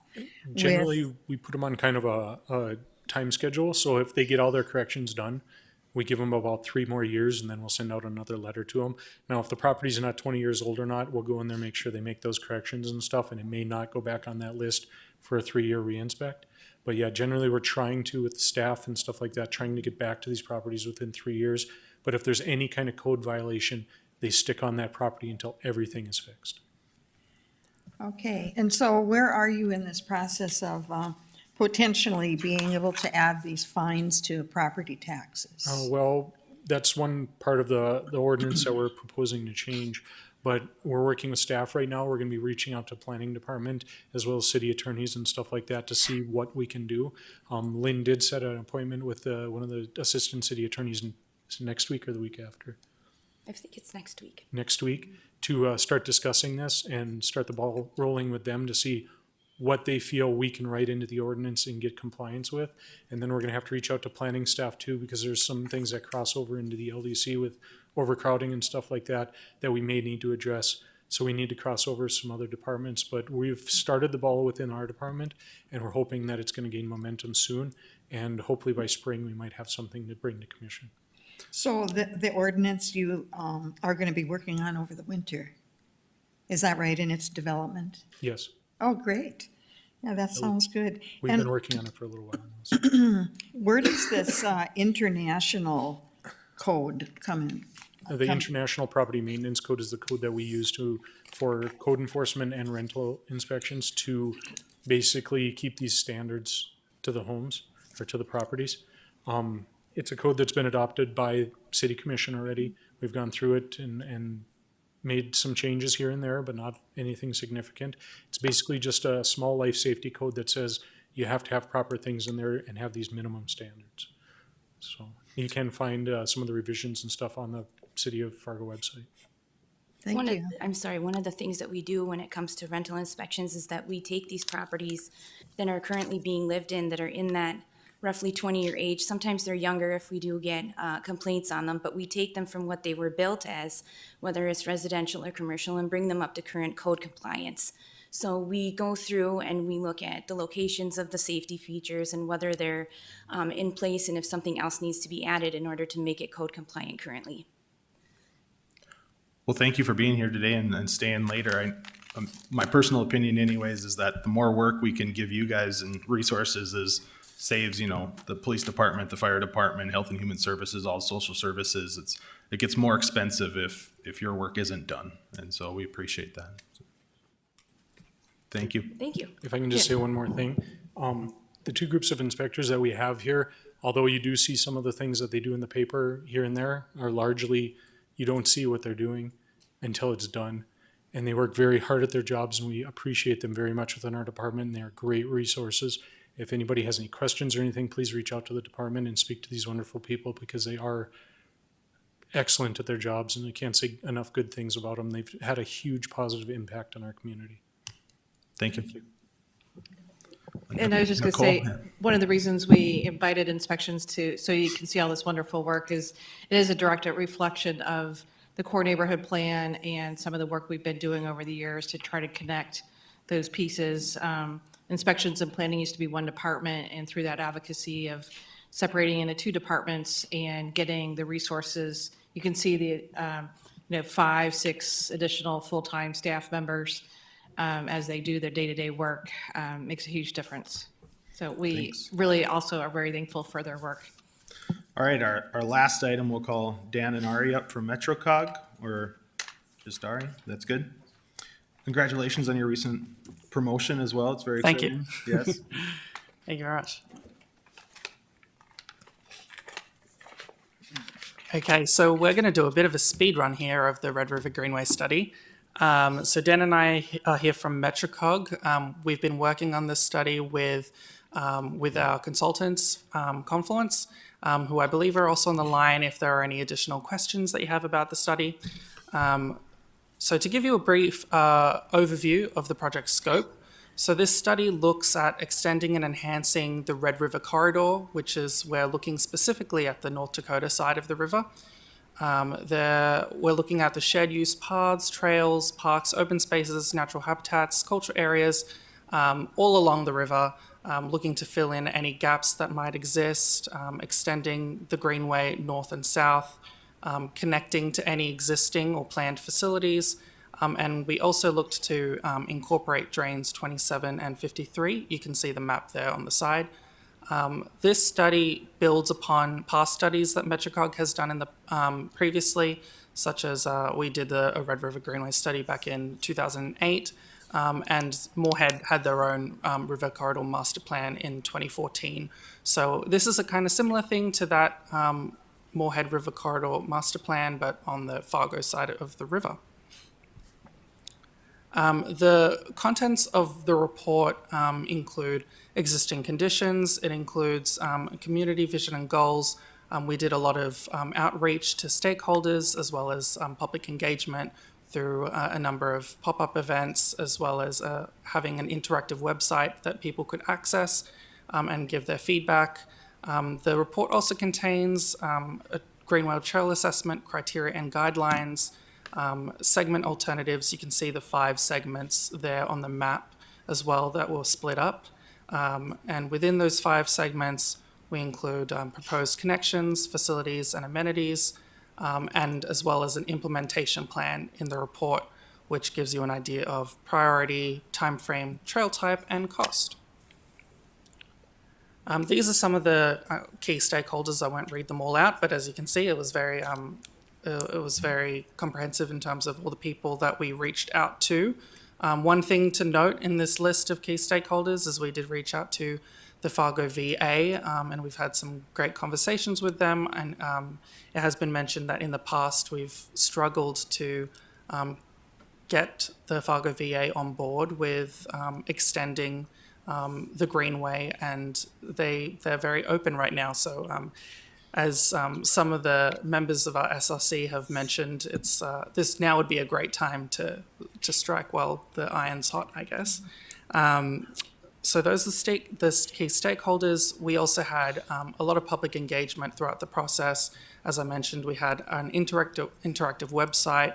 As you can see, there's an image there of one of the interactive maps that we had where people could comment on some of the areas and give their opinions on what they like, some new ideas for new trails or amenities. And then we also had pop-up booths at 4 different times throughout the summer. And we do have, you can see Governor Burgum's there at one of our pop-up events. So quite an successful public engagement. We have a lot of information there for you to digest in that report, looking at surface types as well as amenities that the public would like to see, people ranking some of those amenities in terms of priorities.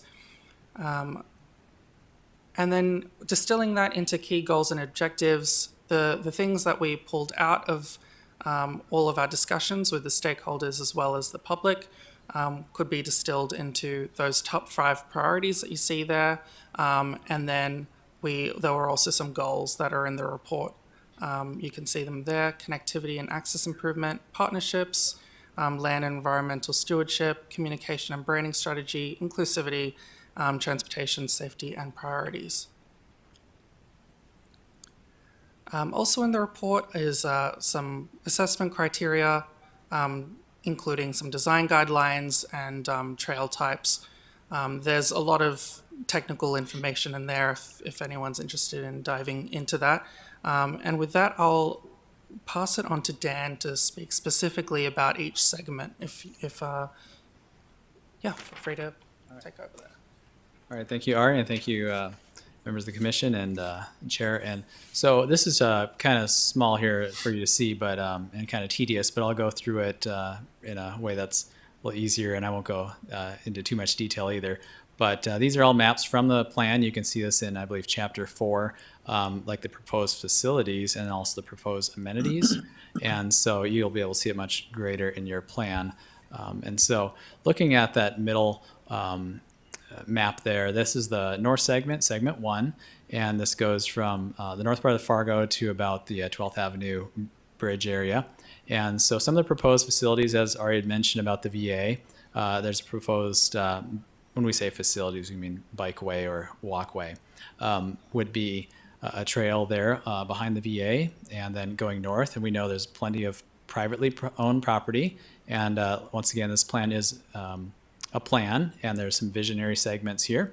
And so there's 2 options also from Edgewood Golf Course down to 32nd Avenue North.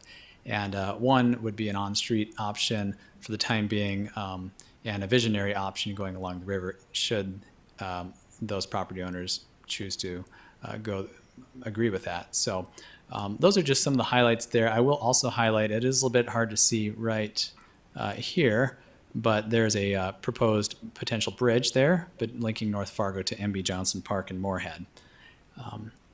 Going on to just this table here, I won't go over it much, but this there's a table that accompanies each segment, and so you can see segment 2A, for example, was one of the on-street one, and so you can see the different there's costs associated with different segments within segment 1, and there's different priorities and timeframes that we've put together as well. Marching down to segment 2 would be the downtown area, the core part of Fargo. And looking at the middle map there, most of this area has been, as far as trails go, we have paved shared use paths along there. The only main thing is in that Oak Grove school area. It gets a little bit confusing and there is no real trail connecting those two. So we have two alternatives here to connect up by the Mickelson Fields to Oak Grove Park. There's the table there. We won't need to look at that too much there. And then also this next section here would be from the Island Park area down into Lindenwood, and then trickier part going further south where the cemetery is south of I-94, and then the Fargo Country Club. And so that is a very tricky segment. We've had discussions with Fargo Country Club and then the cemetery as well, that is owned all the way to the river, and it just is very, very difficult to get any trail there. So what's being shown here is to have a path along the roadway network, which we would not like to see, but really when you are pinched and you have no option, that's the best option. There's a potential of a trail maybe going on the dike at the Fargo Country Club, where that one segment, there's the cursor right there. And then going south from that Harwood Groves Drive, perhaps it is, to the south along the river, that's looking pretty promising right now. In fact, the city of Fargo is applying for grants for that segment from 40th Avenue north to just closer to 32nd Avenue. And then I should just point out real quick the amenities plan, for example, Lindenwood Park. There's the potential for a bike repair station, a trailhead, public art. So you'll see these on all the different parks along the Greenway. Segment 4 is the southernmost segment of the 5 segments. And this one here is from about 52nd Avenue down to the very south end, about the Wild Rice River, south part of Fargo. And you can see a trail snaking along the river going from through Iwin Park and then along the river, continuing down Briarwood. Might be a little tricky, but nevertheless, we're showing that as a visionary or a future trail that could be could happen there. And then connecting Orchard Glen Park and Forest River Park and Heritage Hills Park. And one thing I should also mention as we go back north there real quick is there's a potential bridge crossing there, which is probably the most discussed bridge. Most likely of a future bridge would be at 40th Avenue crossing to Bluestem. And then the final segment is segment 5, and these are the 2 drains. We wanted to connect the drains to the river as part of this study. And so there are some good trails along parts of Drain 27 currently, and also for Drain 53 as well. And so just extending those and connecting what's not connected. And over in the Deer Creek neighborhood, we see some great opportunity to have a trail there just adjacent to Deer Creek along Drain 27, and then continuing on into Horace. So we did have discussions with Horace about this as well. And anyway, that concludes what we have to share. We went pretty quick, and the study is really great if you want to take a look at that as well, and we'd be happy to answer any questions. Thanks for being here. Staff must be trying to win my brownie points today by having like my 2 passions on here, but I will. He will spend hours looking you at didn't this. mention bike paths. I know. Yeah. Somebody else did, so I didn't have to. I mean, it's good. No, this is great. Good work. The VA stuff is really exciting. I know it's been a long time coming. So, anybody have questions on it? I just wanted to make the comment that I know the Park District is working on putting concrete in where previously there was asphalt. And I understand that it's a better surface in terms of maintenance. Do you want to comment upon that? Upon what you're doing, MetroCog? Yeah, sure. And also, since we have the consultants on the line, I'd be happy for them to chime in as well, give them opportunity since they are on the phone. So feel free to, any of the consultants can go ahead and go for this one as well. If not, we can answer it. Can we hear them? Maybe we can't hear them. Give them 5 seconds here. Hi, this is Terry. Can you hear me? Yes, we can. Yes, we can. Great. This is Terry from Confluence. Yeah, so we looked at a variety of different trail surfacing options, and I think through the analysis, trying to maximize where the high-use trails were to be more of a durable surface, such as concrete or bituminous, and then in some of the more natural areas to be more of a naturalized surface, and then as the city develops, those could be transformed or changed throughout time to be upgraded to a more durable surface as well. I'll make my one comment I noticed on here is the Mid-America site. I think that's a good opportunity where it's a kind of a sketchy area right now, and there's some blind approaches and things that are somewhat dangerous. And so that's an area that hopefully is paid attention to as well along the study, which I know it's in there. Quick question. With all this kind of going through different jurisdictions, how does MetroCog and those jurisdictions make the connections, and then is there federal funding and funding available for different segments of this, and how does that all pencil out from past experiences? Take a stab at this. All right, good question. Yes, there is federal funding involved. Oftentimes we get grants from the TA grant. And so we would expect if the jurisdictions choose to apply for these segments that they would over time get funding for that through the TA grant, which is federal. As far as our portion here, we do the plans, but we can also coordinate as well too as MetroCog. So for example, we coordinate in the southwest part of the metro area, get the different jurisdictions of Cass County, Horace, Fargo, West Fargo together.